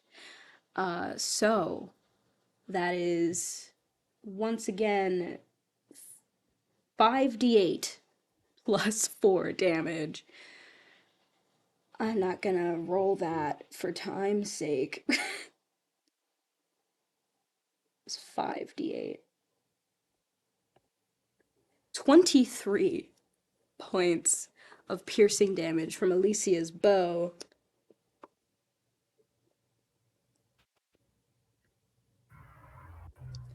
Yeah, this thing is not happy. The beholder is not looking good. It's hovering, kind of like tilts and swirls a little bit. This thing, yeah, not looking good. Uh, Unfortunately, it is now the Silver Tongue's turn. oh no. The caster looks back, noticing his pet is taking a lot of damage. He whispers a spell under his breath and casts Crimson Bolt. Let's see. You're far enough away. Oh, it's 60. What are you pointing at? I'm scared. I'm scared. You won't know until. No. Briar, hold me.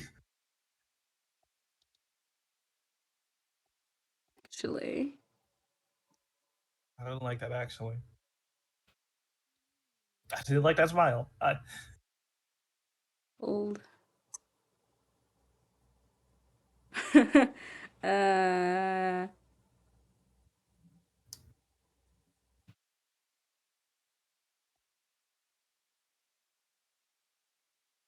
Yeah. Even if he wanted to, he couldn't reach you all. That's fine. The Silver Tongue is going to use his bonus action to call upon an elemental servitor, and you all watch as 60 feet away from this spellcaster, a ginormous, hulking earth elemental begins to rise from the cooled magma that was the ground below you.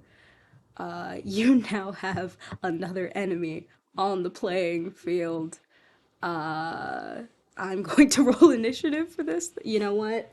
Nah, it's just gonna take the Silver Tongue's initiative. That is all that they're going to do right now. Anizio, it is now your turn in initiative. What do you do? Well, fun fact, I don't actually need to roll to not be frightened anymore because I actually have fungal body, which means I can't be blinded, deafened, frightened, or poisoned. Oh, wow. And also critical, yeah, and critical hits, they count as normal against me. All Hell right. yeah. Is that a class feature or? It's a fungal body. It's part of the Circle of Spores druid. Ah, At 14th level, the fungal spores in your body alter you. keep that in mind if I'm ever considering a druid. Dude, he's a little busted. I'm gonna be honest. At the start of my turn, my little poison cloud, it moves 10 feet away from me. Involuntarily, it moves 10 feet away from me. Okay. The poison cloud that you still currently have around the beholder moves 10 feet away from you. Correct. Okay, the beholder is now no longer in the cloud.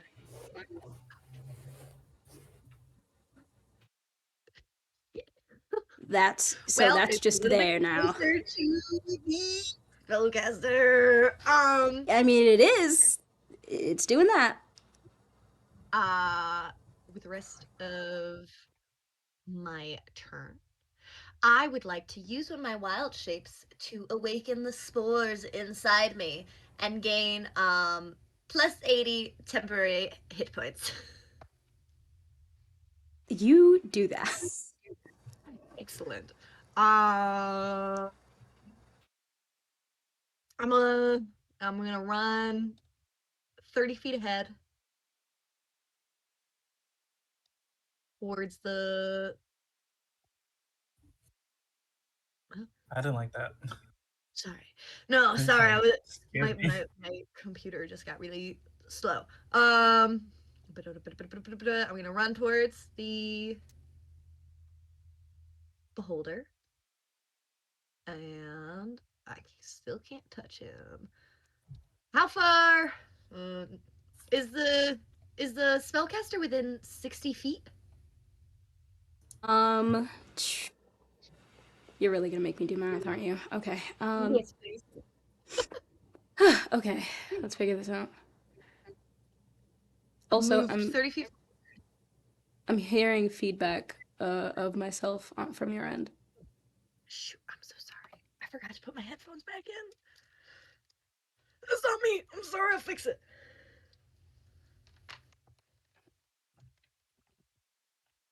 I fixed it.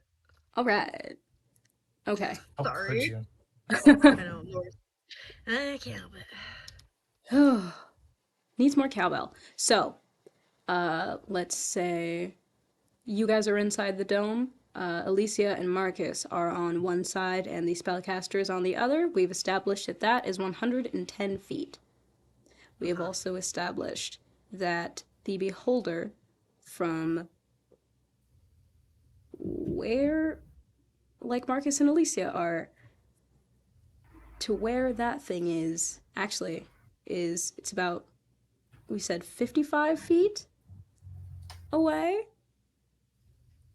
So now I'm 25 feet away from the beholder. Yes, you are now 25 feet away from the beholder. And so that is 110 minus.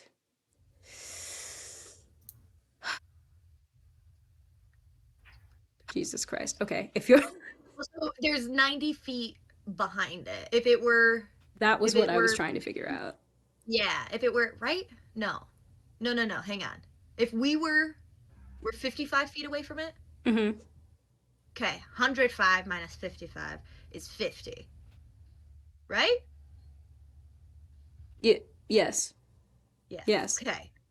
So there is 50 feet 50 worth of space behind it in the behind the opposite direction. beholder. Yes. Correct. Okay. So between the spellcaster and the beholder is 50 feet. And then between you are now 25 feet away from the beholder. 75. Oh, makes me fucking wish I had long strider.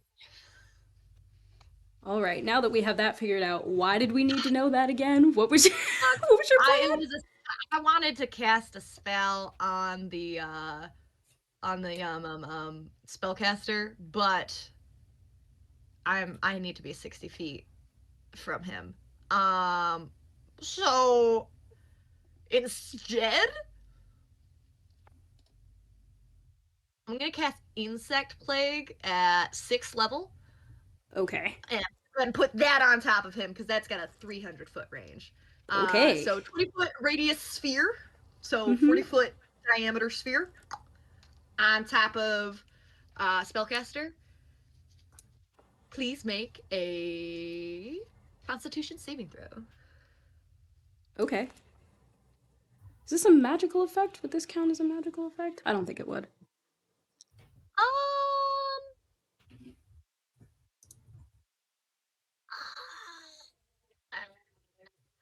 It's spell, but It is a spell. But it does piercing damage. It's a spell. Not It counts.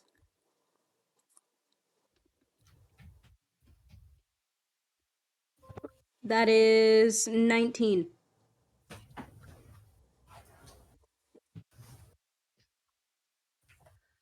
Okay, that succeeds, but let me check something. I think you still take half. Yes, you still Yeah, I take was half. like, I imagined so. That's 5d10.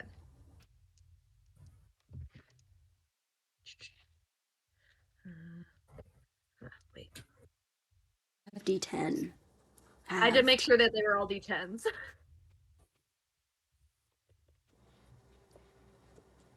Okay. That is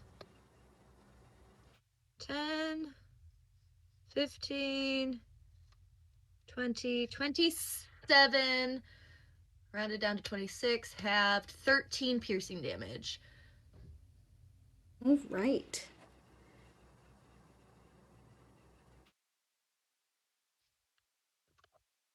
Silver Tongue, he still looks pretty fine. He's very concentrated on this spell that he's casting. Where's this earth elemental in The earth elemental is essentially right next to the beholder. Oh, okay. About 5 feet ahead of the beholder. So in 20 front of feet it? away. Yeah, so 20 feet away from you. Okay. Alrighty. Briar, you are up next. I am going to cast Finger of Death on the beholder. Okay. That's a Constitution saving throw. Okay. Oh, let's see. What does this thing do?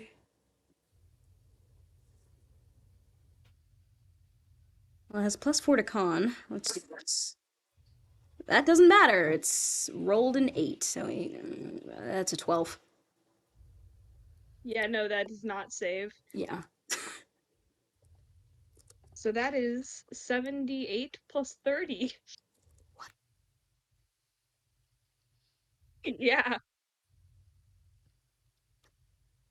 Hang on, I'm using D&D Beyond and it's being glitchy. For a total of 61 points of damage. 61 points of damage. 61. Yeah, Briar, how do you want to do this? Yeah. Didn't think about that. So I would say Briar stands there and just kind of unleashes this like ray of like stardust into the beholder. In Very sweet and simple. incredible. You see this ray of stardust hit the beholder, and it gets almost a confused look on its face, which is impressive, considering it is just a face. And you see it literally explode into stardust and fall harmlessly dead against the used to be molten ground. The guy still casting the spell, you can see that the magic that he is using is still corrupting his body. He glances back, noticing that his heavy hitter has gone down, but he doesn't look deterred. Instead, the more keen of you can hear him laugh and begin to chuckle in a deranged way as the portal continues to glow brighter and brighter, and you see a pair of eyes, golden and glowing, and somehow, even though you know you should be afraid, all you can feel is peace. And with that, it is Ko's turn in initiative. Yeah. I would like to cast Insect Plague. It has a range of 300 feet, so it can reach him. Double And it's gonna be, insect! it's gonna be centered on him. Breathe. Fantastic! Eroding Yeah, Howl okay. if Eroding Howl just gets summoned, Ko literally just whistles. It's like the whistle just kind of echoes out of the cave. After like a few second beats, you hear like a large swarm of buzzing. And Ko just like, get him! Fucking And Disney just point at the princess. caster. Oh, that's beautiful. I have to roll now, right? That's a Constitution saving throw. Yeah, I thought so.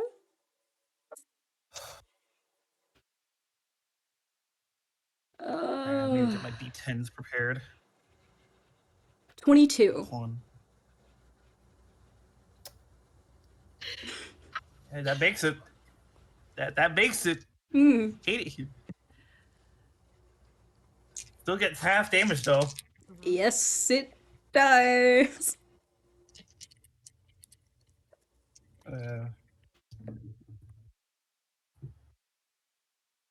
And 16.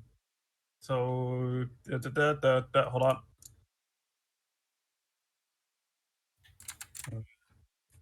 8. 8 points of damage. So glad that was even. 8 points of piercing damage. If I remember correctly, that stays, right? Like the Yep, bugs it's concentration. remain there. Yeah. Yep. Okay, good to know. It's also a 20-foot radius, so 40-foot total. Mm-hmm. So if his movement speed is 30, he's not getting out. Wait, did you put it directly on top of On mine? Or did you him. like? We could have like Venn diagrammed it and then like Could have. increased it. However, you got this. I know you do. I also want to make sure. Is that Is that how It you... becomes difficult. Yeah, it's difficult terrain. Difficult Yep. terrain. So So it's half gonna- movement. Half movement. Okay. All right. Okay. Good to know. So it's gonna be a minute. Okay. All right. You can't leave. Okay. Leave. All right. That's my turn. Brilliant. That's Ko's turn. Dylan Windriver, what are you gonna do? Not the government. I completely forgot that was my last name.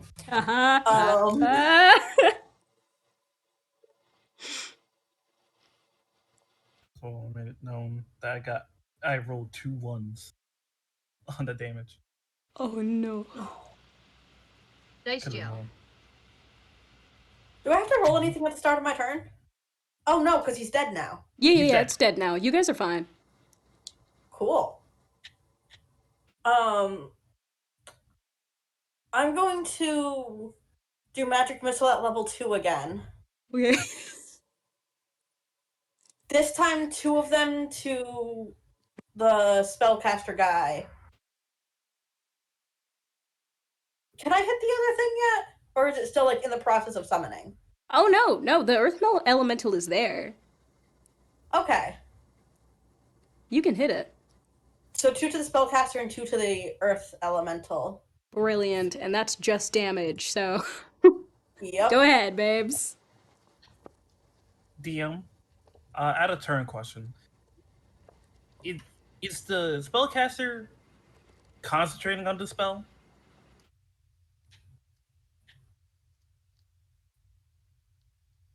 I would say yes. So Remaking Constitution checks. Okay, You I take have Damage. not been making concentration checks because I did not. That's fair. I'm going to make. yeah, no, I just wanted to ask, like, That's fair. I'm going to let Dylan hit them and then do it Yeah. because it's just damage. I was just like, this thing's kind of been going.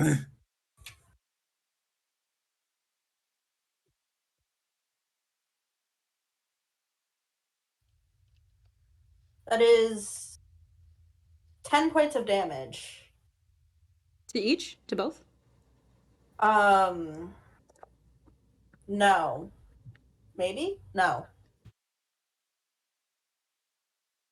I rolled my 4d4 to be a 10. So you take. So since you're doing. Each bolt is worth. Wait. 1d4 1d4. plus So 1. Okay. Two d4s would go towards one. 2d4s would go towards the other. You know Yeah. what? I'm going to make Yes. this easy on myself. Alright, one gets 4, All right. and the other gets 7. Okay. Oh shit! Fuck. Hold. Holding. Goddamn math. You can't see it because my hands are off screen, but I'm holding. Okay, you can stop holding. We're good. Okay. And now we'll be making a Constitution saving throw. Yep. That's force damage, right? So sounds like it would be force damage. Concentration. Constitution. Thanks. No problem. I've had a lot of concentration spells break because I just did not type my shit in Constitution. Oh. Well, that is a 9. I'm not sure what the DC for concentration is. I can look it up real fast. Fastest hands in the east. I was just gonna go with the solid 10. It's like you make it or you don't. I think it starts off at 10. Yeah, just gonna go with the solid 10. So whenever you take damage while you're concentrating, the DC equals 10 or half the damage you take, whichever number is higher. 10. Take damage. The DC is 10. Yeah. Okay.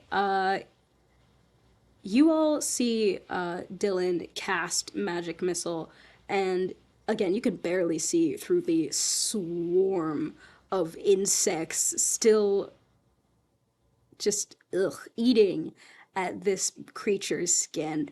But you do see him take a knee and stumble, and the portal in front of you pulses and begins to fade.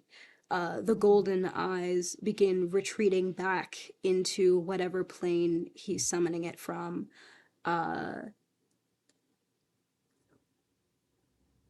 It was the beholder's turn, but the beholder is deceased. So, top of the round, Marcus. So before I do anything, I'd like to use my bonus action to transfer my hunter's mark to the caster. Okay. Okay, and since I'm hidden, this would be a sneak attack, right? Which means advantage. Yep. Okay. And it was only the beholder I had disadvantage against, so this is actual advantage and not a. Just making sure. Just making sure. I'm gonna let off my first arrow stealthily from my. I haven't moved, but I am blended in. So I draw back my bow. And let me just check my bow's stats quickly, because I do believe there is something for when it's hidden. Oh my goodness.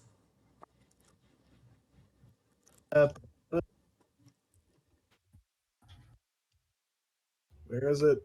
There it is. While you are hidden, your attacks with this weapon deal psychic damage. First, I need to make sure I hit. What are you aiming for? Who are you? Which one are you aiming The for? caster. Okay.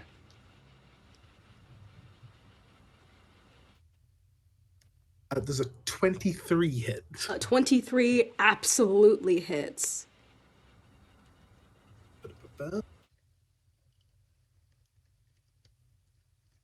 So between my 100, that's store plus 4 plus 5 from my modifier, so that is 13. 13 psychic damage for the first arrow. 13 psychic damage for the first arrow. That is incredibly impressive.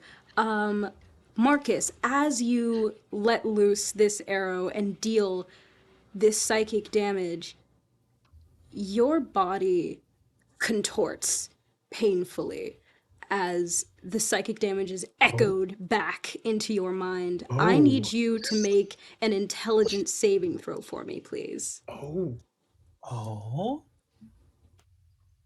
It's a 9. That does not succeed. Marcus, you are now stunned until the start of your next turn. You have been Do I take the damage against myself, or do I No, just... you're just stunned. Okay. All right, you have been incapacitated. You can't move and can only speak falteringly. You now there. Oh my God, no. You automatically fail strength and dexterity saving throws, and attack rolls against you now have advantage. Okay.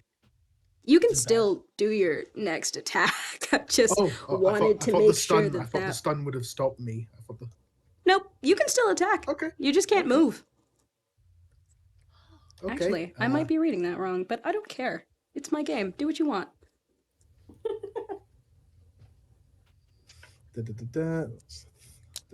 19? It's a 19 hit. 19 hits, yeah.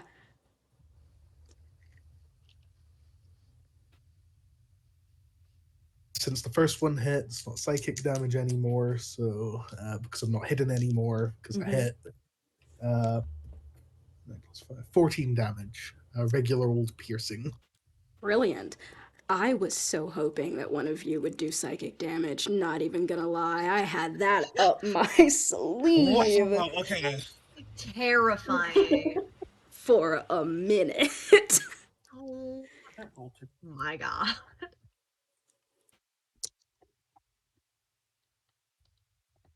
Oh yeah, yeah. The caster is not looking great. You took your action, and did you take your bonus action? I took my bonus action at the start of the turn to reestablish my hunter's mark. That's right. Wonderful. And you added the hunter's mark damage to all of that, yeah? Yep. Beautiful. Yep. All right. Next in initiative is Alicia, who is going to be targeting the Earth Elemental with 2 attacks. Actually, just all 3. Just gonna try and keep that thing off you guys for as long Thanks, as 'cause we're possible. ignoring it. You absolutely are!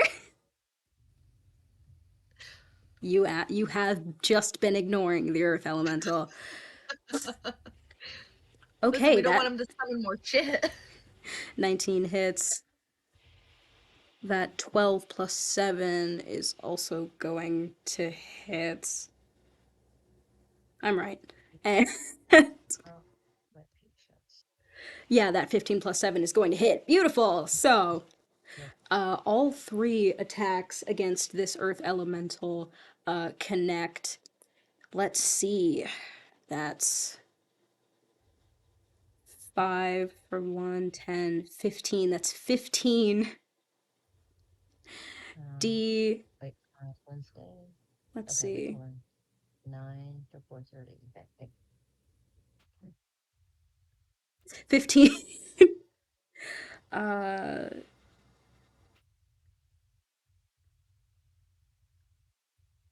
D8. God, why was that so difficult for my brain? Because sometimes brains are like that. They sure are, man. Plus, what's 4 times 3? 12? 12. You just did 69 points of piercing damage. Nice. Nice. Nice. Nice. Can I get a Nice. t-shirt that's like roll damage and like it's just a bunch of numbers but they secretly all add up to 69? 69? I don't want any other explanation on the shirt. I just want people to do, like stare at my tits and do math. That's beautiful. I'm sorry. Quotes. Got a quotes channel here. No, it's fine. I'll do it on my Twitter. Hold on. I'll be back. If it blows up, I want credit. Alrighty. Trademark. Trademark Inizio.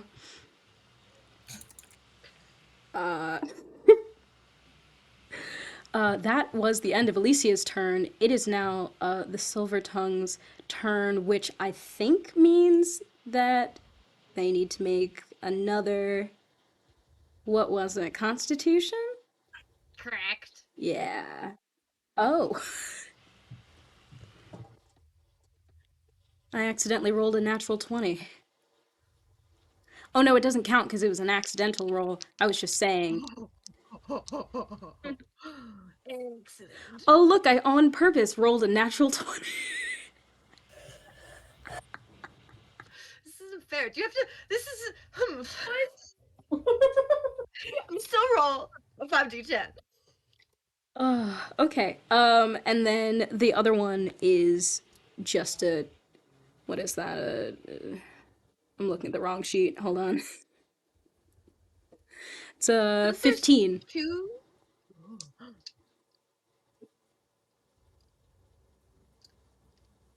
Yado.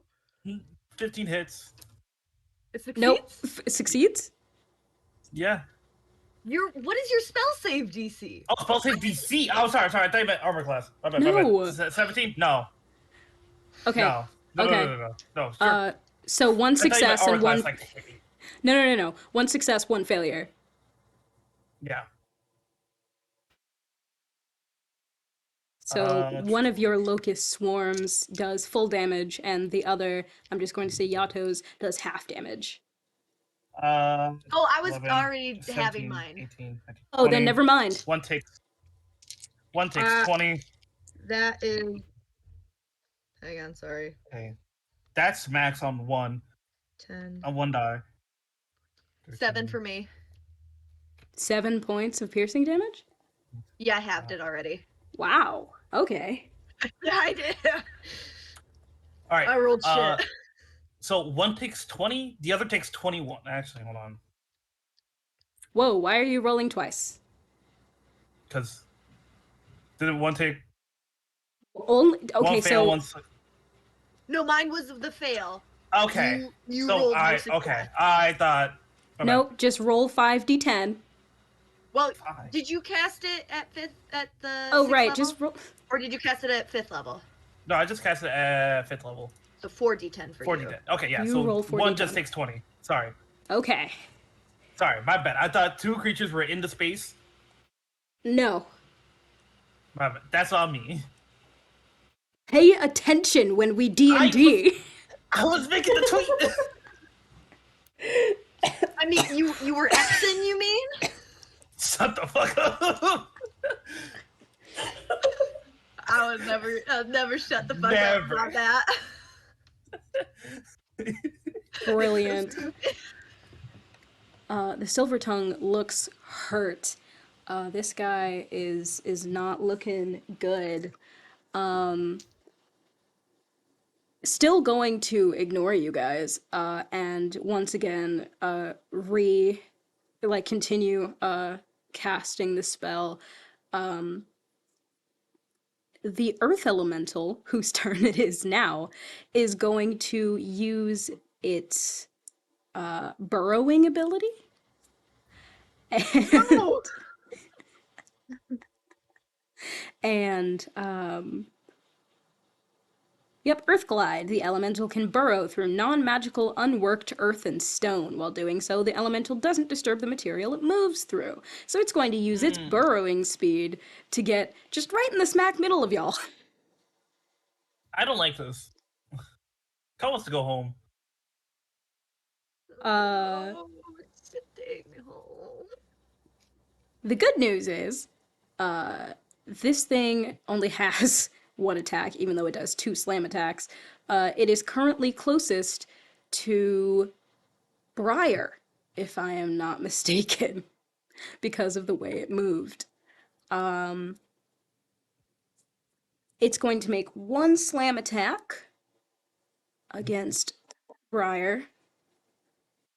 Would it be getting within, I think it's 10 feet of me? 20? It Is it? would, yes. Hang on, I have to check Guardian of Oh Faith. my god, you have Guardian of Faith up. The I do, and future it lasts sight for on 8 that. hours. Oh Lasts my... for 8 hours. Oh my god. Any creature shit. that moves to a space within 10 feet of the Guardian for the first time on a turn must succeed on a dexterity saving throw. The creature takes 20 radiant damage on a failed save, or half as much on a successful one. Yes! Oh I knew it my would come in fuck. handy. god. Yes. I knew it Wow. would come in handy. Wow. Okay, wait. I Whoa. love that. You said a dexterity saving throw, right? Yep.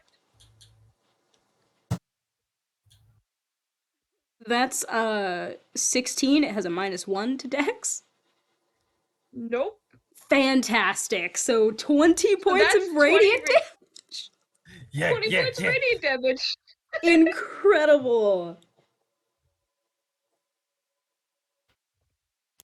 All right. Yeah. Looking pretty hurt, pretty broken. I believe it can still get to you, but Yeah. it rolled a 12 to hit. So 12 does not hit. right. You see the Guardian of Faith. Speaking of which, what does your Guardian of Faith look like? Give a what does your Guardian look like? It's the things that is in where is it? Indistinct.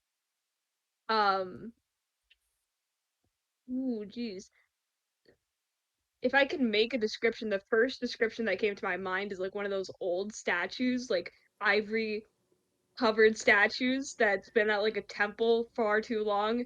Yeah. It's like ruined, Yeah. kind of. He's Absolutely. just standing there. You see the stone elemental burst from the earth, and it tries to go and attack you, but your guardian is always there to protect you, and ends up just backhanding this golem. So the attack does miss. The stone elemental, not wanting that smoke, turns and goes after Dylan instead for another slam attack. I am going to roll. Does a 10 hit? 10 does not hit. Alrighty. Discombobulated from being absolutely backhanded, it swings wide and absolutely misses both of you. That is the elemental's turn. Discombobulate. Discombobulate. Anizio, you're up. I look at the spellcaster and I say, oh wait, I forgot Nizio's voice.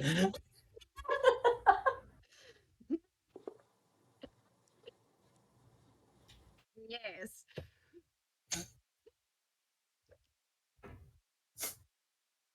So sorry. No, go ahead, it's fine. We'll fix this in post. I look at him. I point a finger and say, "May worms eat your brain." And I'm going to cast. Oh fuck, where did it go? Where did it go? Feeble mind. I know that this is gonna backfire on me because it's psychic damage. So do I roll? Do I roll my psychic damage at all, or does that just? Yes, you can roll your psychic damage. Roll to hit. If it's a roll to hit.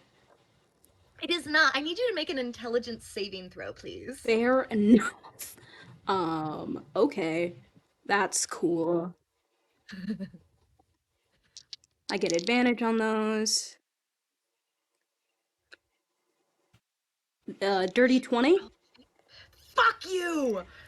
Oh, fuck you so fucking hard with a rusty strap on. Oh. When and where? Why is it gotta be rusty? That's how I'm feeling. I was supposed to get rid of your intelligence. Oh, it was gonna be so cool. All right. Sounds like fun. When and where? All right, you 12 masochist. points of psychic. All right, well, the 12 points of psychic damage still, does psychic damage. Doesn't rebound to you. It doesn't rebound to you, but I do need you to make an intelligence saving throw. Yeah, understandable. Hang on.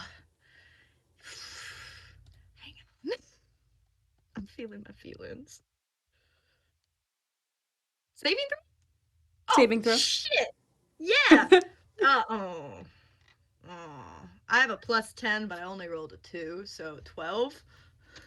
Fortunately, no, you, Inizio, have become stunned until the start of your next turn.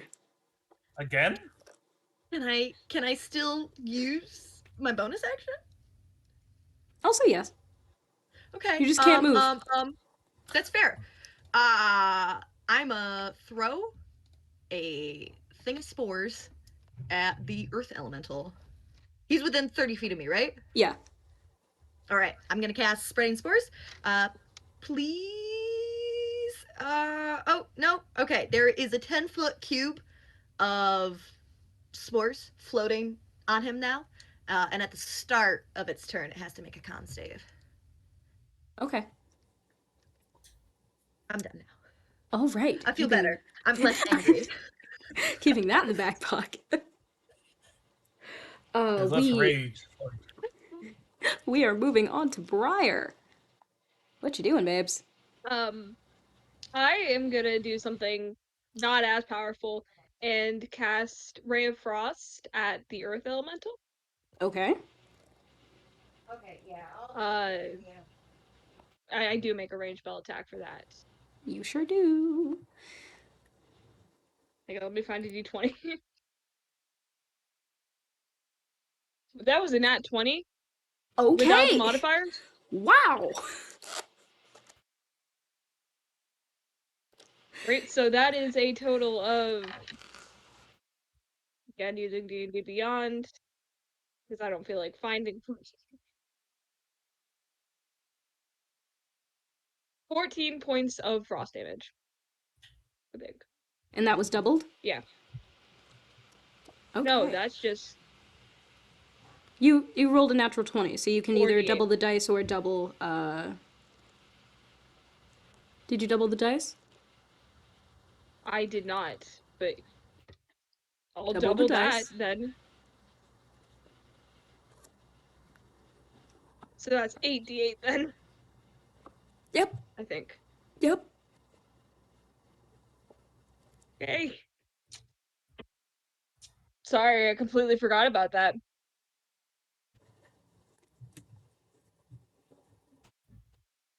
That's another 14 for a grand total of 28 points of frost damage. Fantastic.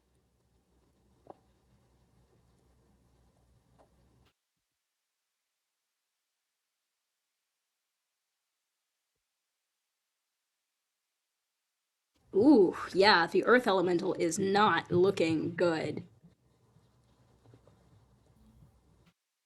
Not at all. Is that the end of your turn? Yes. Awesome. Ko, you're up. All right. While the caster is in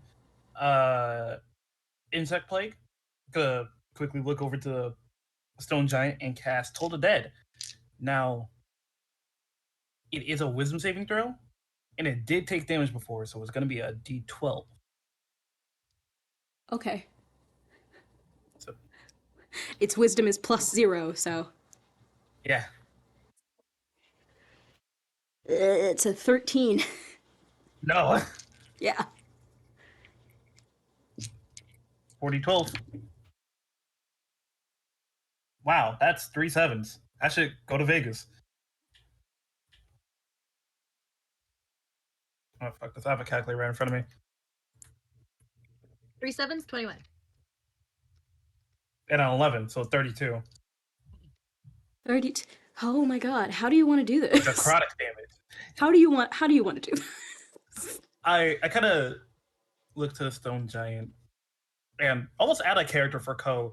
Just go, if you don't go back to where you came from, I will make sure that if you ever, even ever have the chance of having kids, I will make sure that they will know only the darkest place of life and will only know suffering and pain. It will be your fault for generations to come. I hope you can never know joy in life again, and that beauty will be stripped away from you.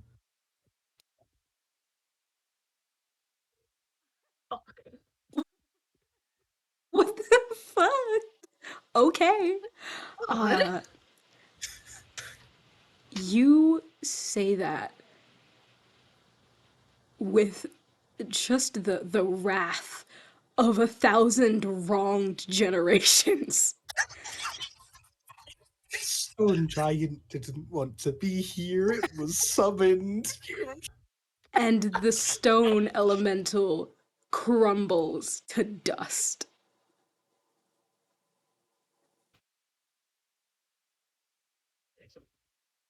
What? Oh my god. So intense. Anizio's scared. Oh my god. Maybe slightly turned on. What?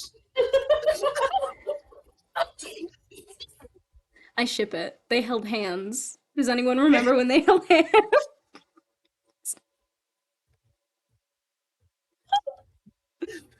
Oh. What's going through Anitio's mind right now is like, they can't make me better. I can make them worse. Yeah. Wow, the party's token girl is having a romance arc set up in episode 1. 0. Episode 0. This is the pilot before the pilot. This is the one episode that's just named Pilot.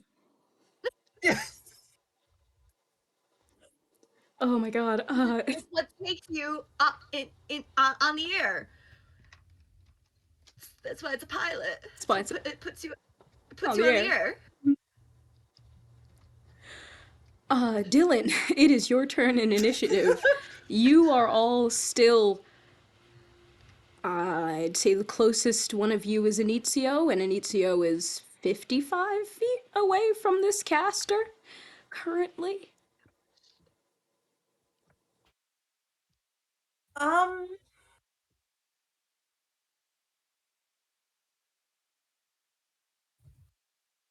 well, my plan was kind of ruined because I was going to attack Stone Golem. I'm so sorry for for killing it. Thank you for killing it. I have not had a mental ability to replan yet, so it's gonna take me a minute.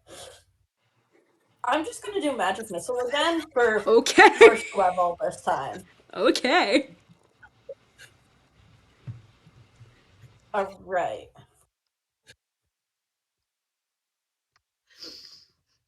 There we go. And now my dice rolling skills that aren't on top tier today. Nice jail. That is 6. 6 points of damage. 6 points of damage. Was you? Oh, what? All right. Yeah, the Silver Tongue is looking absolutely beaten up, you guys. He Good. remains on his knees, breathing heavily as golden ichor, the blood of the gods, instead of mortal blood, flows from his wounds. He is still being consumed by this golden celestial energy, but he remains undeterred and continues with waning strength to focus on this spell. It's no longer the beholder's turn. I should probably cross that off Yep. of my list. Hasn't been the beholder's turn for a while. Marcus, you are no longer stunned. What you doing, babes? I'm gonna let loose an arrow. Fantastic. I pull the bow back and then let an arrow fly. So 2, but I've got a plus 13, so there's a 15 hit. A 15 does not hit. Oh. I do have a 2 attacks per action, though. Yep. There's a 21 hit. Yes. Yes, a 21 hits the sorcerer. So higher than 15, lower than 21. That could be anything.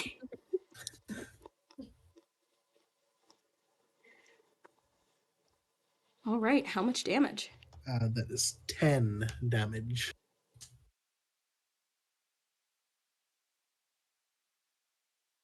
Just piercing, because I am not hidden this turn. Just piercing. Okay, Marcus, how do you want to do this? Yes. Let's say he's like the sorcerer's got his hands raised to cast a spell, and then the arrow just rips through his hand and then into his throat. You all watch as Marcus lets loose 2 arrows. The first aiming a bit wide, but the second hitting dead on as the spellcaster doesn't even have time to scream before the arrow is lodged into their throat, and this being cracks and shatters like porcelain. What you expect to see is the remains falling to the ground, but you hear the echo of a ghostly laugh.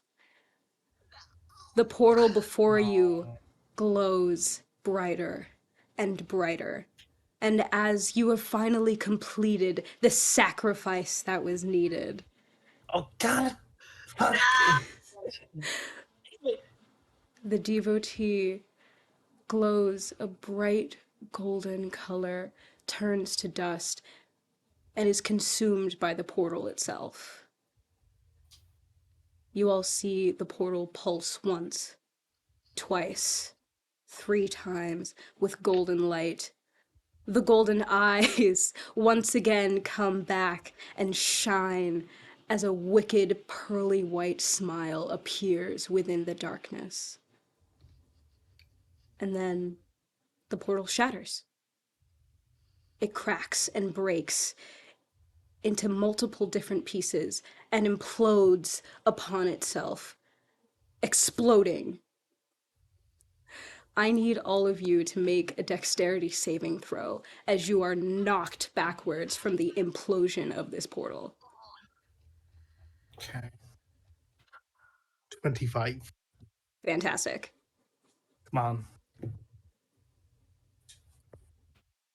18 total. Okay. Yes. Okay. 19. Okay. Okay. 16. Okay. Yeah. All of you are knocked back, but not knocked prone as the portal shatters into separate pieces. Because you all succeeded, I want each of you to make me an nope, perception. Make a perception check. Perception. Perception, you said? 13. Yes, perception. 26. Yeah, okay. 4. 17 total. Wait. This is a forest, which is one of my favorite terrains, which means I have advantage. It is not a forest. You are still in the magma Ah. part of. Cave. Sad. Okay, it is a 13 then. Okay, the DC was 18. 4. No! What do I learn? Dylan, did you make? You said perception, right? Yeah. 9. Okay. What do Anitio. my elf eyes see? Oh, I think it's really funny. You'll find out in a minute. Anitio, you are the only one to notice as the portal shatters. It creates, and with a 26, you're able to see this clearly before you are knocked back with the rest. It creates what looks to be about 20 or 21 different objects. Some are small, some are larger, but all are golden and white and glow with the chaotic celestial energy of the portal. And then it implodes, and you are knocked back with the rest of everyone else. The dome that was previously around you falls, and everything goes eerily quiet.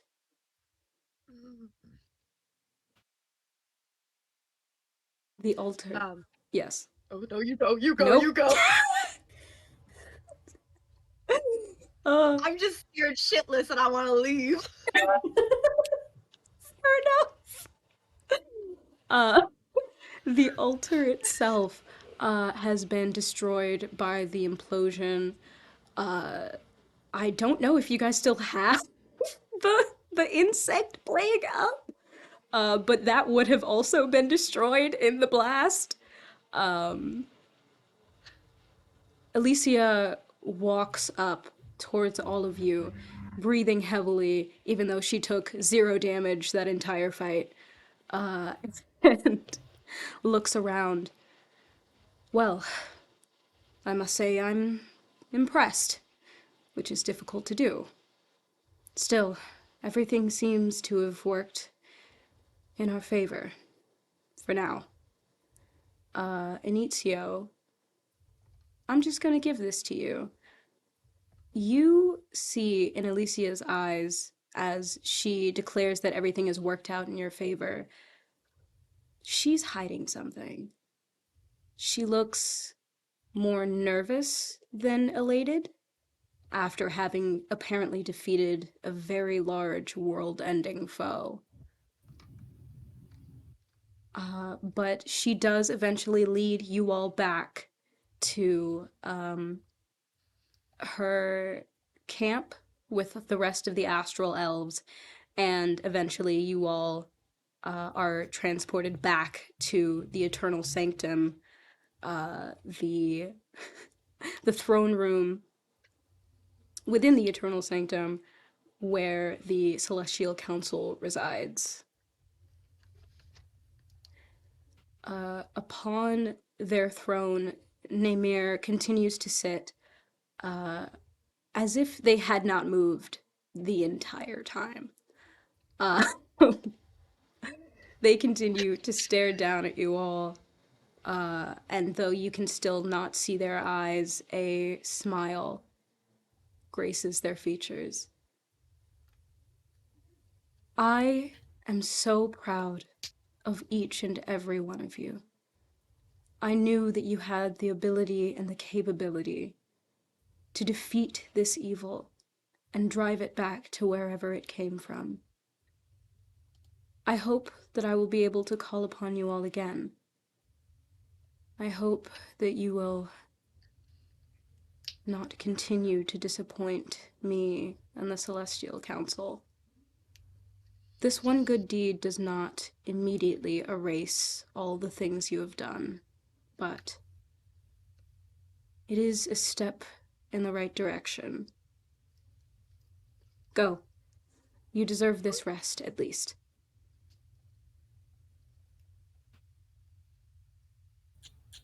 Can I vibe check him? Vibe check the god of the gods. I would like to insight check on the god of the gods. You I can- don't trust him. You can absolutely vibe check them. Come on, baby. It's at a natural 20.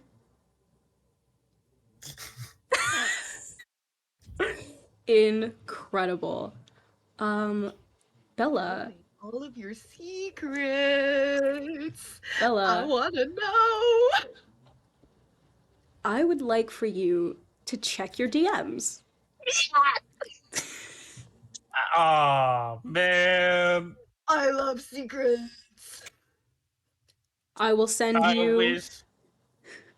that private message in a moment. But for now, you all have been dismissed. And you did it. You got a job well done.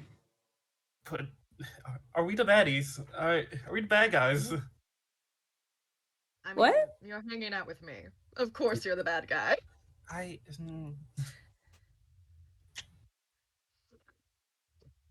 Is there anything else you all would like to do before this day and consequently this session ends?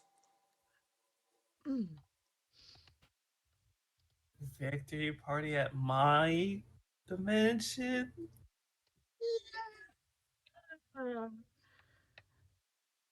I'll go. I'm really excited out of character, but I'm gonna be moody. Feel like this is based on something I messaged Atlas about for my backstory.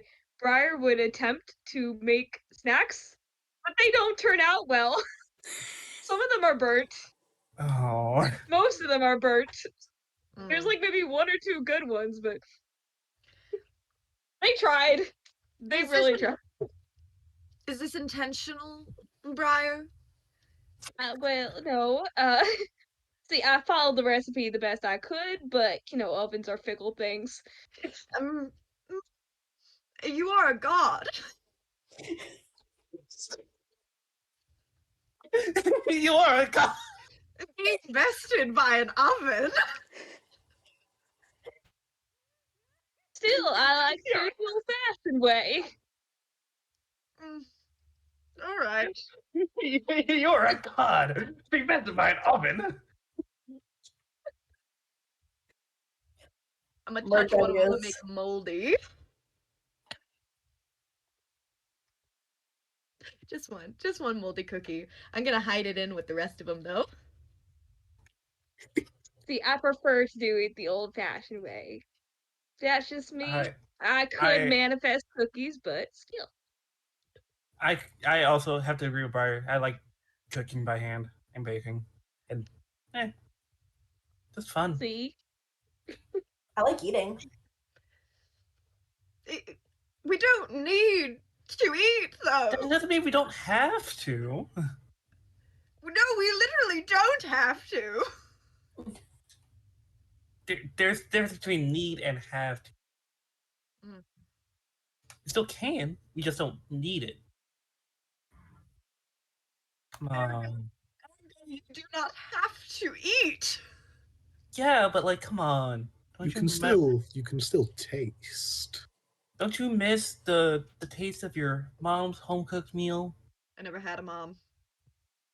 Aunt, grandma, No, there were no womanly figures in my life. close friend, comfort food, I'm food you fine. found, food you found out in the wild, the taste of raw flesh.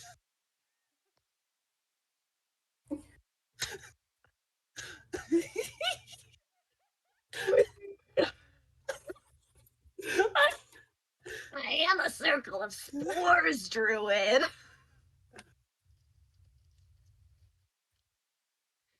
All things right. Water.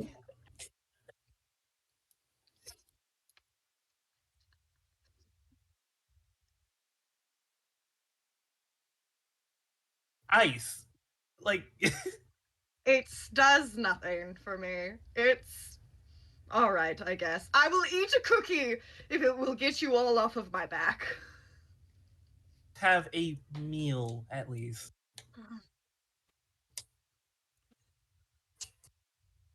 It sounds like a lot of chewing. Me. I'll make you two. That may be acceptable. Hey, you guys continue to victory party in Ko's dimension domain, little pocket plane within eternity. And that is where we are going to end our session today. Thank you all for Yeah. being here and enjoying this story, and I love you all dearly. Yeah, I'm gonna stop the recording now. Bye.